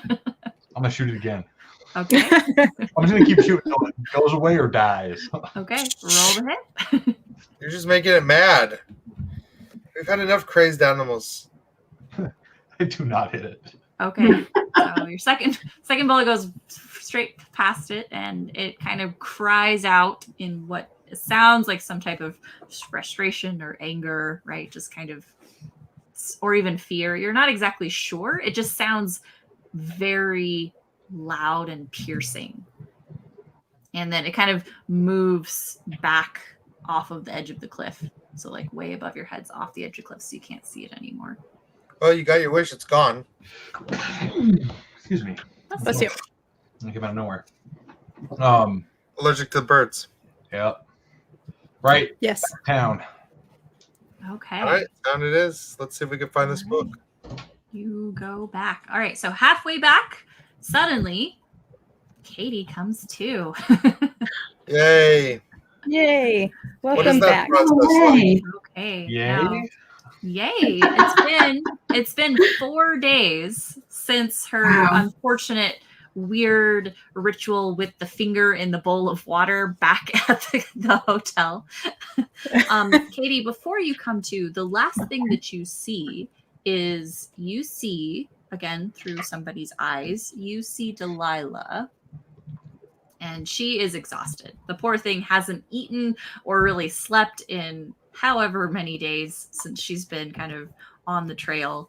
And what you're seeing, again, through this person's eyes, is that this person actually pulls her into what appears to be some kind of cave. And it gets really dark, and suddenly you can't really see anything, but it seems like you're still moving through the cave as if you have memorized the kind of the trail of the cave. So you're kind of going by feel and also by instinct. And then suddenly you get to really, really deep inside of this cave. You've been kind of traveling a long time, and you hear Delilah kind of whimpering and crying. And then suddenly you hear this scream as this person whose eyes you're seeing through pushes her, and she falls. She just falls, and you can kind of hear the reverberation of her scream as she just kind of falls really, really far, and then it kind of just disappears. And that's kind of the last thing that you hear / see before you come to. And suddenly you have your full faculties back, and it feels like you're just kind of waking up from this really, really long slumber. I feel like she would wake up like when you have that. She wasn't the one falling in the dream, but you know how when you fall in a dream and you jerk yourself awake, and like as she's coming to, she just like convulses almost on the horse with Jameson, I'm guessing. Sure. Yeah, she's on Jameson's horse. Is she behind you, Jameson, or in front of you? Or I mean, if you're at risk of falling off, you'd be in front, but if you seem to stay seated, you'd be behind. Okay.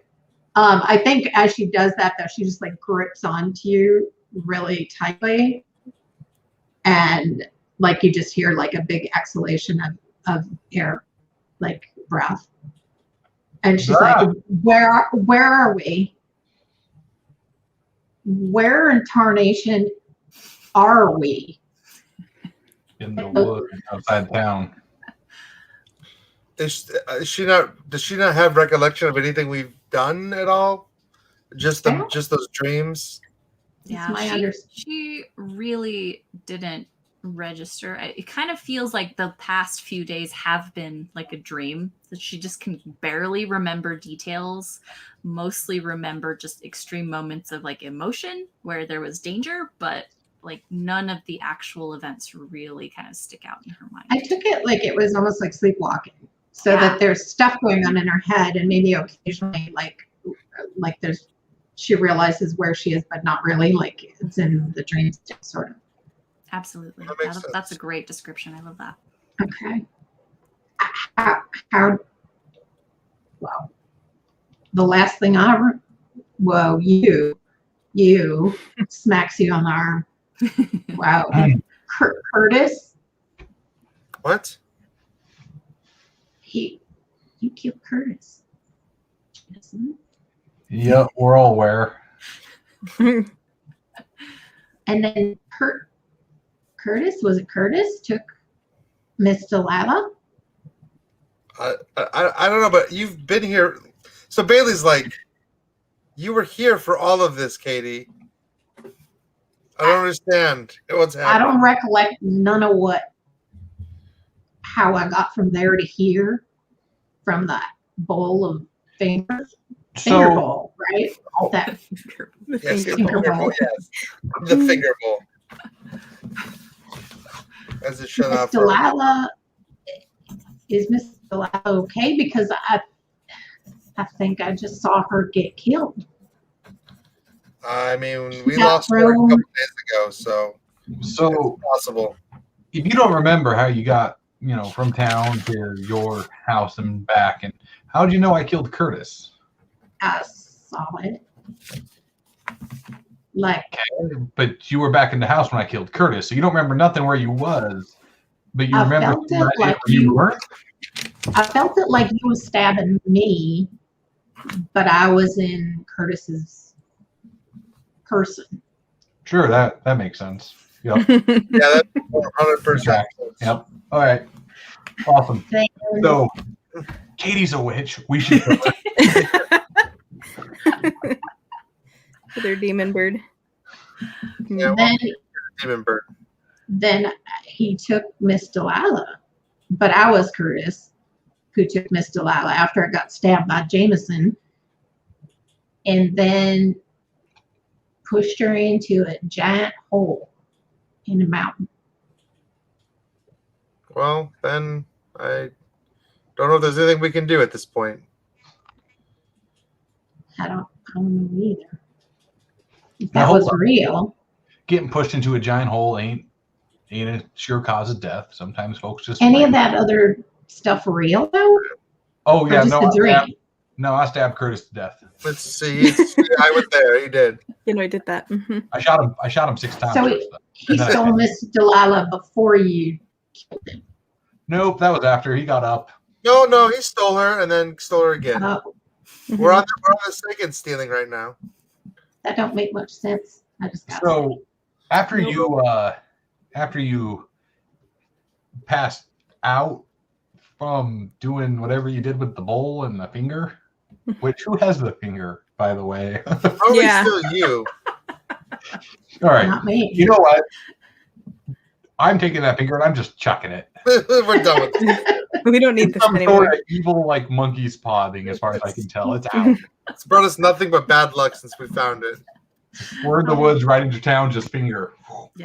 The finger is definitely like a 5 or 6 day old finger. Yep, it's out. I'm done. Done. Mhm. Nope, My bigger question is, why do you still have it in the first place?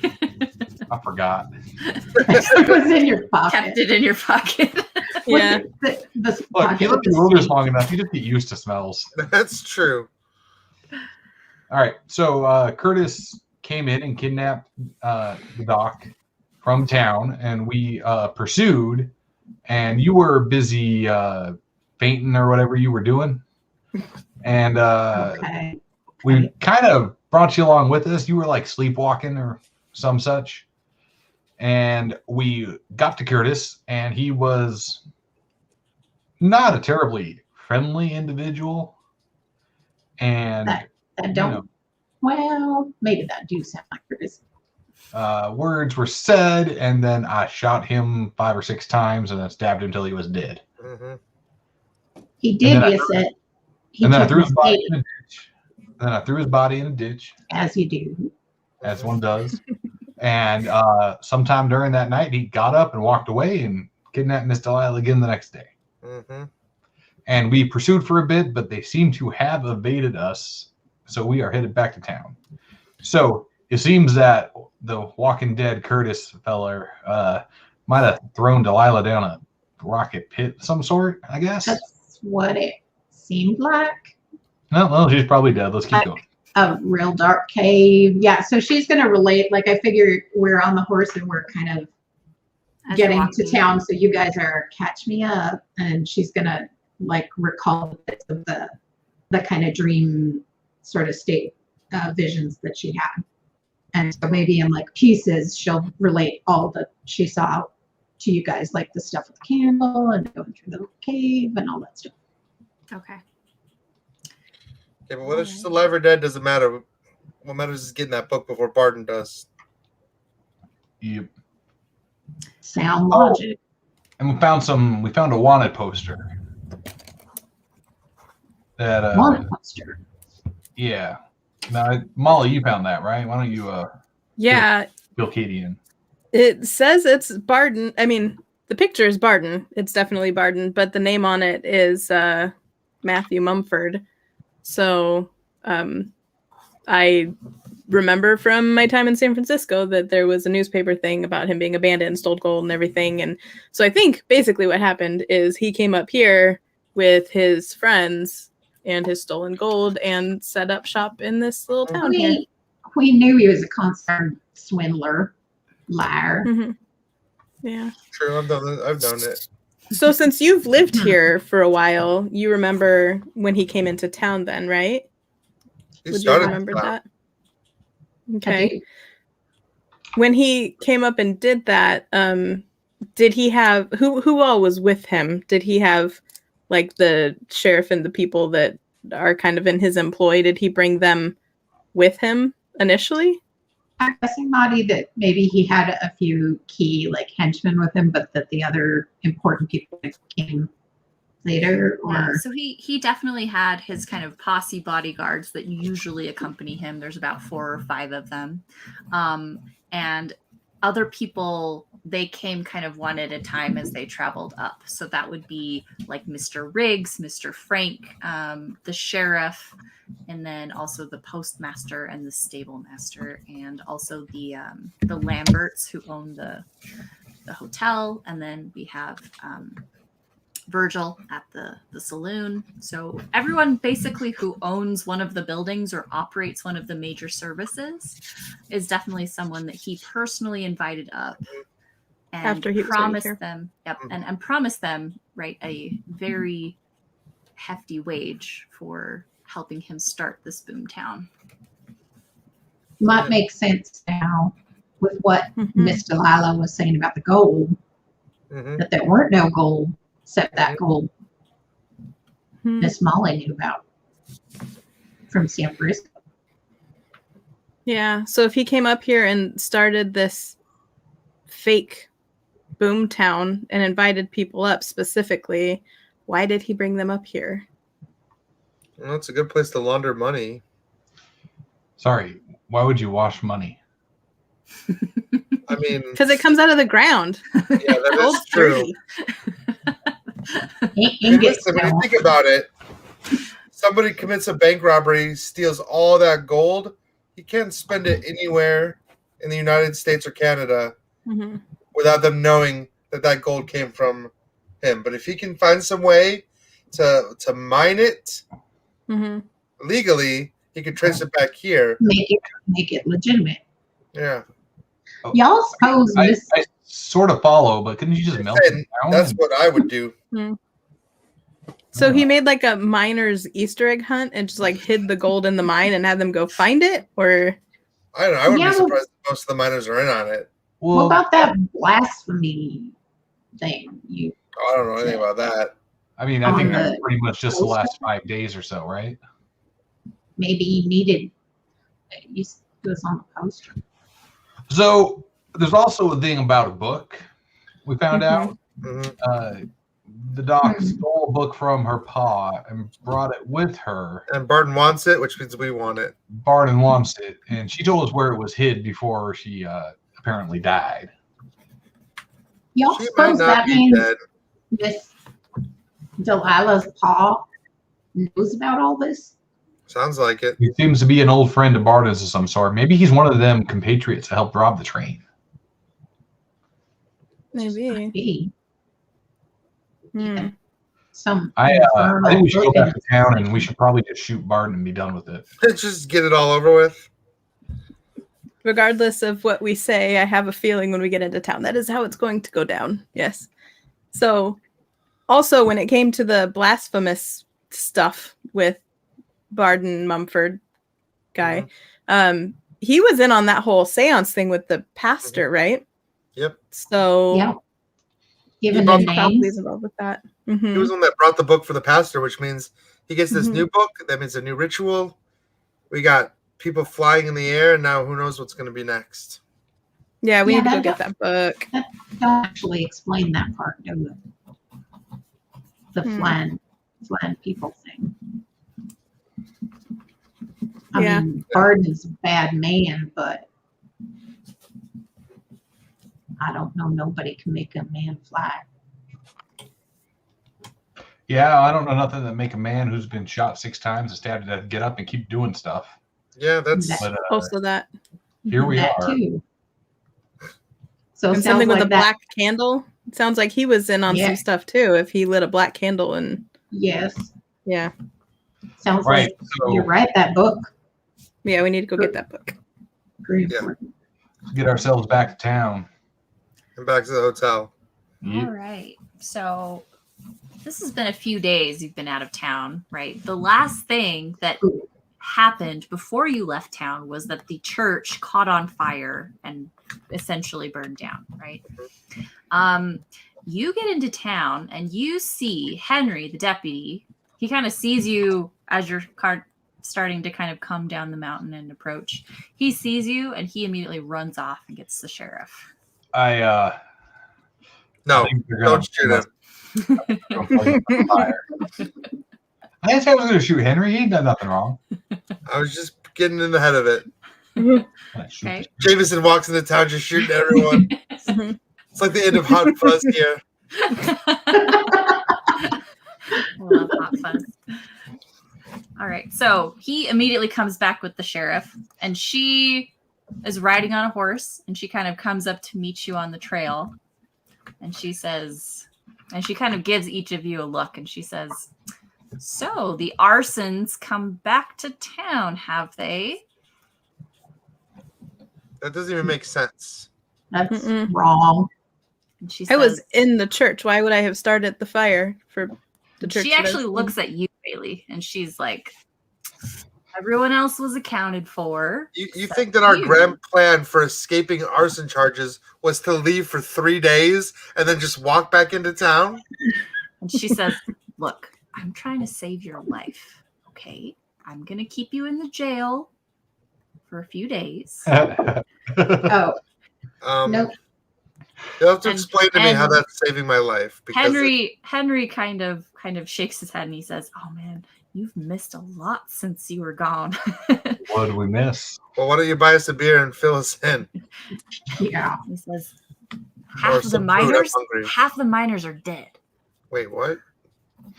There was a huge mining explosion and half of them are dead, and the other half of the miners decided that they were sick of this kind of mining, the working conditions, and so they were going to have some kind of revolt against Barden because they said he was making it unsafe and he hadn't even really paid them yet. And so he basically shot a couple more of them to death, and then after that, a bunch of them tried to leave, but then they came back because they were chased by wolves. And so everyone's just sticking in the town, waiting for good weather to come to get another shot at leaving. And so tempers are really high. Everyone's trying to kill everyone. And then the sheriff kind of like hushes him down and says, yeah, we get it, Henry. We can fill them in on the details. But what I'm saying is if you want to be in the town right now, and she looks at you, Jameson, she says, remember what I said about drawing a line in the sand? She said, I don't like what Barden's doing. Great. And if I'm going to sneak you back into the town right under his nose, I got to do it in a way that makes it look like I'm putting you in jail. Uh-huh. Can I do an insight Isn't check it to make cheap? sure I see if she's telling the truth? Sure.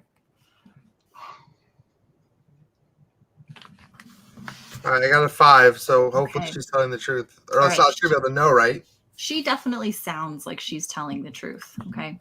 Well, I'll now, look at Jameson you've and known that since the beginning, it seems like she's kind of been on the fence about Barden. Like originally, she was invited up here to sheriff the town, right? And to kind of be the justice for this boomtown. But it seems like definitely in the last couple of days, her doubts have reached the point where she doesn't feel like she's able to do her job. And Barden is overstepping his bounds with the law. And she doesn't want to work for him anymore. But yeah, but her being against Barden doesn't mean she's on our side. She's on her own side. I'm going to advocate, Bailey, that being locked up is not the best place for you. Plus, if she and find all of us. I mean, she's supposed to be telling the truth. Having just spent 4 days not of my own accord, I can report that is probably not the best option should you want to have all of your faculties at your disposal. And she says, look, Barden thinks that Bailey burned down the church. So No, he doesn't. He just wants to blame someone. Like I said, everyone else in the town was accounted for that night except you, Bailey. And suddenly, church burns down and the 4 of you are missing, along with the doctor. We don't know what to think, and Barden's pinning it all on you, saying you had some kind of wicked plan. And look, you're coming back without the doctor? He's not going to like that at all. Where is she, by the way? Your guess is as good as ours. What do you mean? We went looking for her. We went looking for her after the whole fire. Lost her in the woods. You lost her in the woods. Yep. Yeah, we lost her in the woods. And she kind of says, really? And she kind of looks at you, Jameson, and you, Katie, because you are both outdoorsmen, right? Like, she's like, the both of you couldn't track a girl from the city in the woods. Well, there was a whole thing with a moose. And And she had help. She Seems her had father help. her father had sent someone to bring her back home. Her father. She kind of is like, well, who's her father? I don't know, some mucky muck from St. Louis or something. Mr. Dr. Whitaker. Chicago, I believe. And she's like, oh, well, I don't know anything about that. I don't know anything about that either. So you're saying that her father sent someone to take her out in the mountains? That's what we're saying. Okay. And she's like, you know what? I'm going to believe you to a point. And I think at this point, it's because I have to. Like I said, I need guns on my side. Yep. So Can't let Barden know that we're planning this little how many takeover. men does Barden have? So he has usually about, like I said, 4 or 5 people around him at all times, but definitely in his house, he has about a dozen. That's a lot of guys. Sheriff, Probably know that, like you were thinking before, right? This is his bandit gang, right? The gang that he used to steal. Right. These are professional trained killers, Jameson. Yep. That's why I was about to ask if the sheriff has access to any dynamite. And the sheriff says, well, I personally don't, but you know that there's some in the mine. I mean, a bunch of it just got lit on accident a couple days ago. So nobody would notice someone missing. So probably not, I guess. I mean, there's always people over at the mining camp, so you might have to sneak around a bit, but there's definitely dynamite over there. And Henry just kind of gets his look in his eyes, like he's like, "What are you guys talking about? You're gonna blow up the town?" Right? He's just like incredulously looking at all of you, like, "What?" I think we're just gonna have an explosive entrance. That's all. And again, the sheriff kind of just like pats him and says, "Don't worry." I mean, I don't think Barden come will up with a respond plan. to me walking down the street and calling him out for a gun. So She says, "No, we got to be a little more subtle about this." yeah, that is not my strong suit. But like I said, the miners are really angry at him at this point. So a couple of them might be willing to side with us, but we got to play it cool if we want to be in the town. Okay? Sheriff, will you give me and my friends here a minute to confer amongst ourselves? She says, I suppose I can trust you. And she kind of says, come on, Henry, let's go back to town. When you want to come back in, though, find me first so that I can, and then she points to Bailey, take care of this guy before he gets shot to death in the street. I mean, Don't I worry. might get shot to death in the street. If anybody's shooting Bailey death in the street, it'll be me. I'm okay with that. At least it would be somebody that I know. And So- the sheriff and the deputy kind of go back to town. So I appreciate that you believe her, Bailey, but I'm just saying, I think she's not lying to us at least. yeah, but not lying and not telling the truth are two different things. I'm not saying her plan's the best plan either. Like, it's just a plan. I'm not sure I'm terribly fond of the idea of throwing one of our friends here in jail. I think it's a bad idea. Well, hey, as long as I don't get shot in the street, I'm okay with whatever we decide. So I have this plan that involves shooting you in the street. How about we let her know that we need a moment to discuss this not on the street, and we adjourn to Miss Delilah's room and check on that book? We're still outside of town. Yeah, Right. at the edge of town. Yeah, but she's delaying us. Well, We can sneak into town, I'm sure, right? Let's sneak in. if she Sneak only into the wants, hotel. so if she only wants to arrest Bailey, That's true. I think we can quote divide and conquer here, right? I can make a big public spectacle if that's what you're saying. Perhaps you could inspire some of those miners into some sort of revolution. Yeah, I could probably do that. Mm-hmm. And you got fancy words, you can yell at them, and maybe they'll do what you say. Sure. Let's just cause an insurrection and turn the miners against Bailey. Or Barden. Not against Bailey. Not against Bailey. I mean, if they're that close to being pushed off the edge, Yeah, I'm good. I'm good with this plan. While that's going on, I think Miss Katie and Miss Molly should sneak themselves into Delilah's room and get that book. Yeah, find that book. It's hidden, she said. Yeah. Yeah, but she told us where. She said it was like in a trunk or something. She was in some kind of case or something. I don't remember exactly. Yeah, if they haven't already. Mhm. Started Yeah, I didn't think we were gonna have to find it without her at the time. Yeah. So yeah, sounds like a good plan to me. All And where are right. you going to be, Jameson? So I'm Where? leaving town. I'm going home. Good luck. Great, good luck, everyone. Great plan. Bye. Good plan, team. Have fun storming the castle. No, I intend to. Is there like a building with the tall? The hotel has a tall roof, right? The hotel is 3 stories, yes. Yeah. My plan is to get that rifle and Miss Katie's up on the roof of the hotel, and the minute Barden pokes his head out, I'm gonna, put as many bullets in it as I can. Yeah, well, that doesn't have a great track record of actually killing people right now. Yeah, but I'm not you. I wasn't the one that killed Curtis. I have an excellent track record of killing people. Well, I yeah, have but killed everybody I have meant to kill, and some I didn't. did they stay dead is the question. What? Curtis didn't stay dead. That was a fluke of. Yeah, but what happens if Barton doesn't stay dead either? Well, then we know he's some sort of monster, and we kill him until he stays dead. Just keep doing it. Just If Yeah, first you well- don't succeed, You do it enough times, it'll stick. Okay. They make All right. bigger guns, and they got things like dynamite. Like, we'll figure it out. I'm sure we'll figure it out. Mhm. This is assuming the sheriff ain't lying to us and ain't planning to pull some sort of fancy double cross. Telling you, the sheriff seemed legit to me, and I'm good at reading people. Why are you friends with us? Well, you haven't double crossed me yet. Yeah. Yet is the key word. Mhm. Yeah. Right. So I think we got ourselves a plan. Anybody have any concerns I mean, I got lots of concerns, but No, we'll do it and see with the what happens. plan?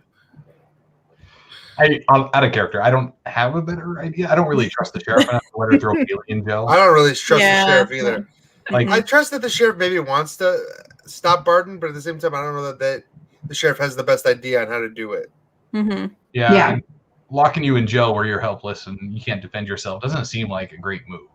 Yeah. Unless we just use that to lure Barton in and then just murder him when he comes in. Yeah, but he ain't gonna come in. He'll just send one of his killers to finish the job. That's true. He's got a lot of those, as Mhm. we've been finding out. Mhm. Like, The only other option would be to not bring Bailey with us into town, but I don't know if I want to leave him out in the woods with no. potential weremooses. No, I I'm don't not wanna- staying I with the don't- weremoose. I don't want to know if I don't know if I want to leave Bailey in the woods on his own just because he'd probably starve and die. I Yeah. probably would starve and die. I am not an outdoorsman. No, I, that's a good call. I think this is the best plan I can come up with. I'm open to suggestions. that's Yeah, fine no, with it me. sounds good to me. Let's get the people on our side, and you get the Mhm. book. I'll come back with an army, hopefully. And I think I have the best chance of getting into Delilah's room at the hotel. Yep. It's So, true. They already Mhm. trust you. yeah. Okay. Katie, at this point, you feel Edgar kind of like tap your shoulder, right? Just a little bit. And he, again, says to you in your mind, right? He says, there's a lot of death in this town, and it's going somewhere. it is. Yeah. Like- And then like he where kind of do you like think? looks up into the sky. And he says, it's going up. The flying man. And he says, yeah, like the flying man. Well, whatever that means. I may wait to tell the others Okay. about that. Mention it to Miss Molly first. Perhaps. Yeah, that's a weird thing to tell us. So that's fine. Yeah. Mark. Yeah. All right. Okay. Well, who's going to go into town first? I mean, I'm not going into town. I'm going to sneak over to the mining camp. Okay. My goal is to not be in town. So I think Miss Molly and I are safe to go into town. And I think I'll go with them as far as I can. Mhm. Yeah, especially we're on the same horse. So Since we're headed to the hotel, and I'm just going to the roof, and they're going to a room, and as Mhm. close as we can, we'll sneak together. yeah, I'm gonna need my rifle back. I'm taking it to the roof. Here, use my pistol. Oh no, no. You want me to shoot Bard from the roof with a pistol? I'd like to see it. The description of my character is that she's scruffy and dirty and like doesn't care about most of her possessions, but that her rifle is immaculate. All right, fair enough. I'll try to get you to trust me, but if you don't, I'll give it back. I'm sure we could find another rifle somewhere. No, that's not the right thing to say to her. It's this rifle. Well, I mean, for Yeah. for Oh, for Jameson. Okay. It's all her to good. have, We'll figure it out. like for his You know assassination. what? Why don't you go to the roof and shoot Barden, and I'll just go with Molly. Also, I got to do is shoot Barden when I see him. Many times as you can. Lots. Yes. Okay. All right, so we'll It's just not a bad plan. we'll make a small audible, and we'll have Katie do the shooting, and I'll just go with Molly. Okay. Spread the fair. guns out. Yeah. Cool. All right. As you're kind of talking amongst yourselves, again, you're just on the kind of the edge of town. You hear this commotion, and you can kind of see in between the saloon and the theater house, which is kind of the street that branches off of Main Street that goes up into the mountains. And you can see just a small, I would say, gathering of the townsfolk, and they kind of just like walk past you. And then it seems like they're carrying somebody, and they're kind of yelling, and there's a bunch of people just like yelling. And a lot of the people that are in this group are the townsfolk. So not the miners, but the actual like owners of the businesses, and definitely a bunch of Barden's thugs. And they seem to be just kind of dragging someone through the street. And as you kind of get a little closer, you can kind of hear yells about string him up. We're gonna kill this murderer or whatever, right? Mm. So does anyone want to I'm, get closer to kind of hear what's going on?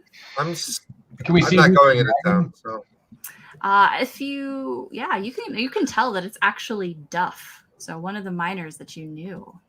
Do we like Duff? he was nice. He was the one that was friends with the first guy. Crazy that- Martin. Yeah. Yeah. So I guess my question is: do we scrap our plan and dive in to save him, or do we say no? We're letting a lot of people die on our watch. It's starting to get to me. Can we hear as we get closer? Can we hear like is anybody saying he's a murderer or like what so it he's kind accused of? It kind of sounds like Barden's men are claiming that Duff was the one that caused the explosion.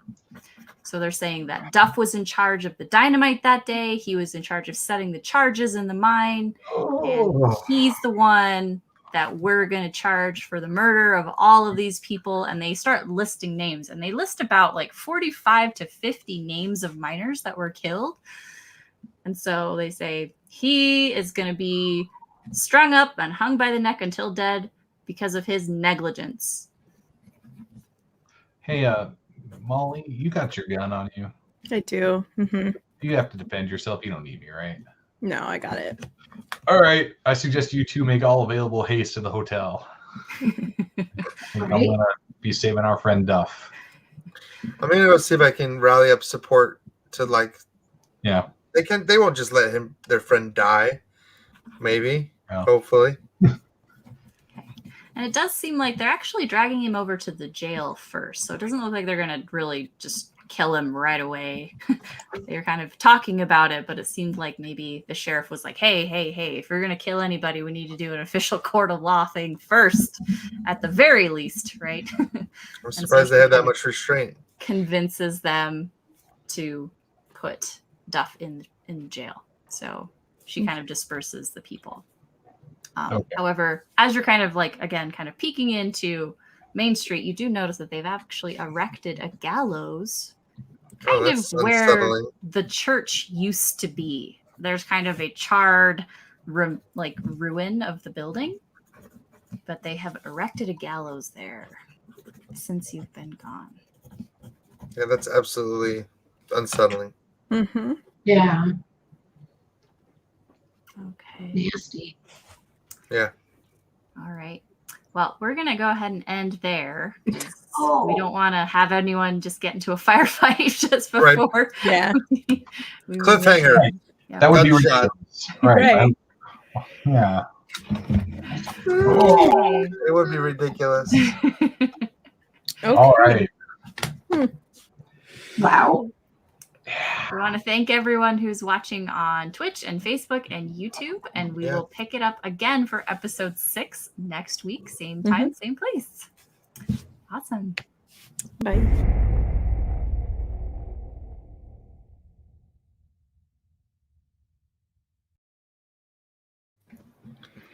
Yeah. Wow. I really thought we were going to fight some kind of werewolf moose thing. What? I was like, what is happening? I was like, Curtis turned into a moose? Like, what is happening here? Yeah, it's like when you said that there were footprints and then there were hoof prints, and I was like, okay, Right. Yeah. I was like, what is Right. Yeah. And I specifically said it in that way so that you would have that moment of like, wait a second, It's like, what's going on? yeah, moose satyr or moose centaur. Or, Yeah. yeah. Oh, moose satyr. Yeah, I was 100% expecting Yeah. like half moose Curtis to come out of the trees or something. Well, and I full on when you described the dead horse, I'm like, oh man, he munched that horse. Yeah. Right, like he turned into a werewolf or a werewolf and it ate the horse. And Or just an undead Curtis. Yeah. we still don't know that Curtis didn't eat the horse. We can't rule that out. Right. We don't know that Exactly. Curtis didn't We eat the don't. horses. Every You know- time you say, Go. I was gonna say, go ahead. oh, I was just going to say, every time you say it's done, I'm like, wait, are we ending early? Wait, what? Time goes so fast. Yeah. Yeah. That's because you're on the East Coast or the West Coast. Over here, closer to the East Coast, I'm like, I it's almost suppose. done. Yeah. It's almost midnight here for me. Yeah. It's exciting. Yeah. What were you going to Oh. say though, Alan? What? You were going to say something else. Oh, there's so many sentences that have come out of my mouth this game that I never thought I would. I shoot the moose. Just moose antlers.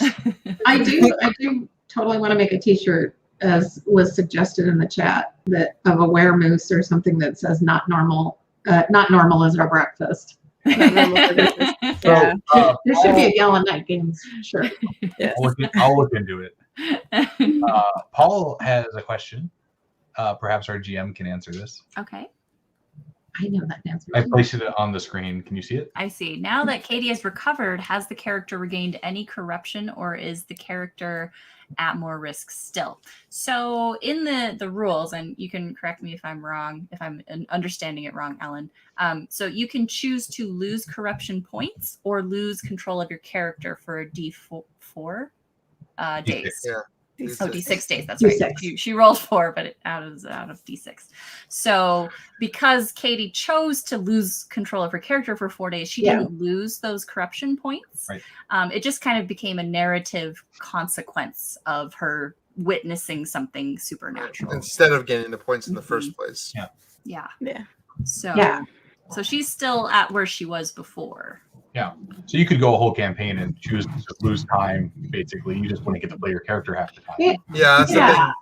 It You can't get your character narratively, back just in time to lose another corruption point. yeah. Mhm. You like walk But into the room. What is that? Nope. Yeah. It just narratively, I thought made more sense because initially I was going to just lose the 2 points, but when Madi described it, I was like, nah.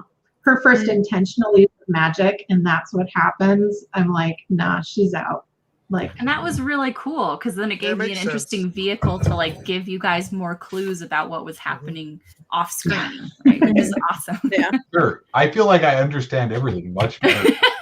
Yeah. Right? It really cleared it up. Let me tell you exactly Totally. what's going on. Yeah, We're I kept getting there, making notes though.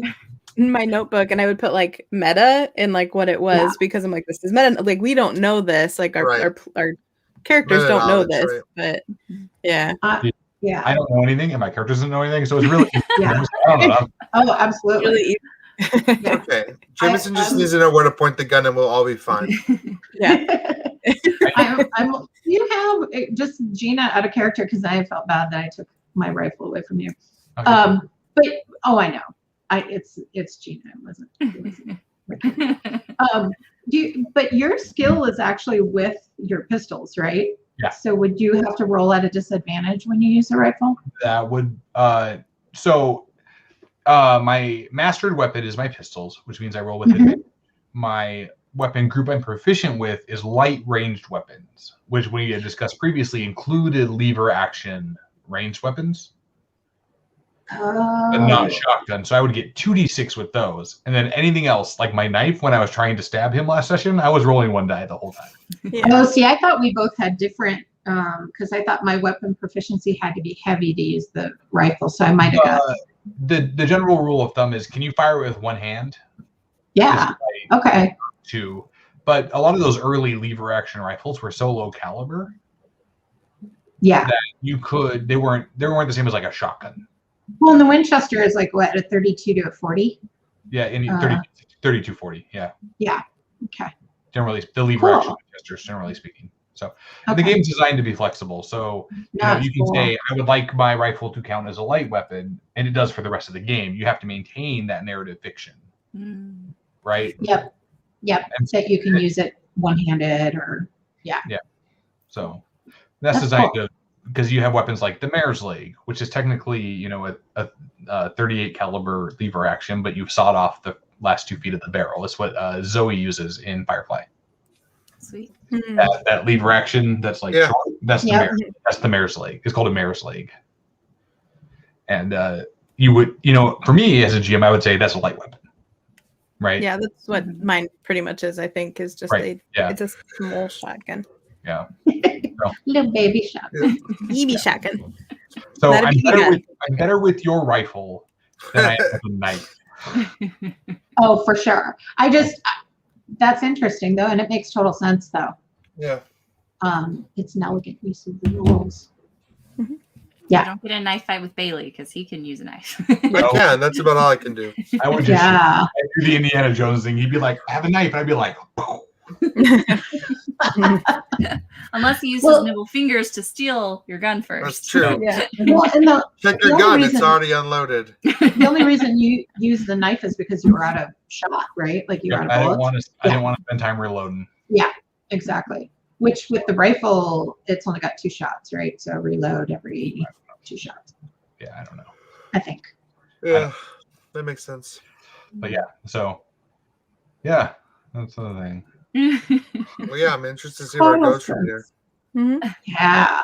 Yeah, we're gonna once we hit episode 6, it'll start like going downhill as far as like the amount of clues that I'm giving you.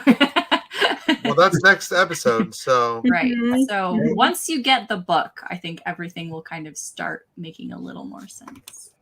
We're almost at the halfway point. Are you assuming I'm going to read a book I find in a Cthulhu campaign? Because that's not going to happen. Yeah. Oh, aren't you though? Fireplace. None of you are going to look at the book. No, there's no way Bailey won't read the book. Like that's so many secrets right there at his fingertips. Yeah. He's 100% going to read it. Yeah. And we have to remember there's actually 2 books, right? So that's there's true. The book that the priest was kind of borrowing from Barden. Which could have maybe burned down. We don't know what happened to that one. Yeah. Well, no, he ran in and saved it. I think he might have, but we didn't see it. We don't know what happened to it, but we could assume that he wouldn't let that thing burn. Yeah. Yeah. Yeah, that's interesting. All right. Well, I think that's that's tonight. Yeah, episode 5 in the books. So next week, episode 6, same horrible time, same terrible place, same madness, sanity, debilitating storyline. I don't know what. I don't have another thing there, but whatever. We'll be here next week, and then the week after that is going to be a cast Q&A. We'll be on for 2 hours, but we'll be taking questions. We'll just be chatting about the game. It'll be sort of a, you can ask what we did in the run-up. You can ask what people think about the rule set, and I'll sign off so they can give their honest opinion. And I'll come back in and be sad about it. And Like I was watching. I heard everything you said. I don't know the window right here. I was like, but we'll have like a kind of a Q&A, a back and forth, and we can ask each other questions. People can ask in the comments. We'll go from there. So it should be pretty great. Awesome. Yeah. I'm excited. Awesome. All right, folks. Let's tell everybody where they can find you again if they want to know. Ashley, Instagram siscat12. Madi, Okay. On Twitter at Murdoch_Madi or my website, MadiMurdoch.com. Gina. Best place is probably Twitter at Gina Ricker on the Twitters. And then Ryan. Yeah, YouTube at Man vs. Meeple and Twitter at Loremaster Ryan. That's me. Cool. I'm Alan Bahr from Gallant Knight Games, and this has, if you know Gallant Knight Games, you know where to find us. Just Google us. We're everywhere. And this has been our 5th episode of Yukon Dark. Thanks for watching. Bye. Good night.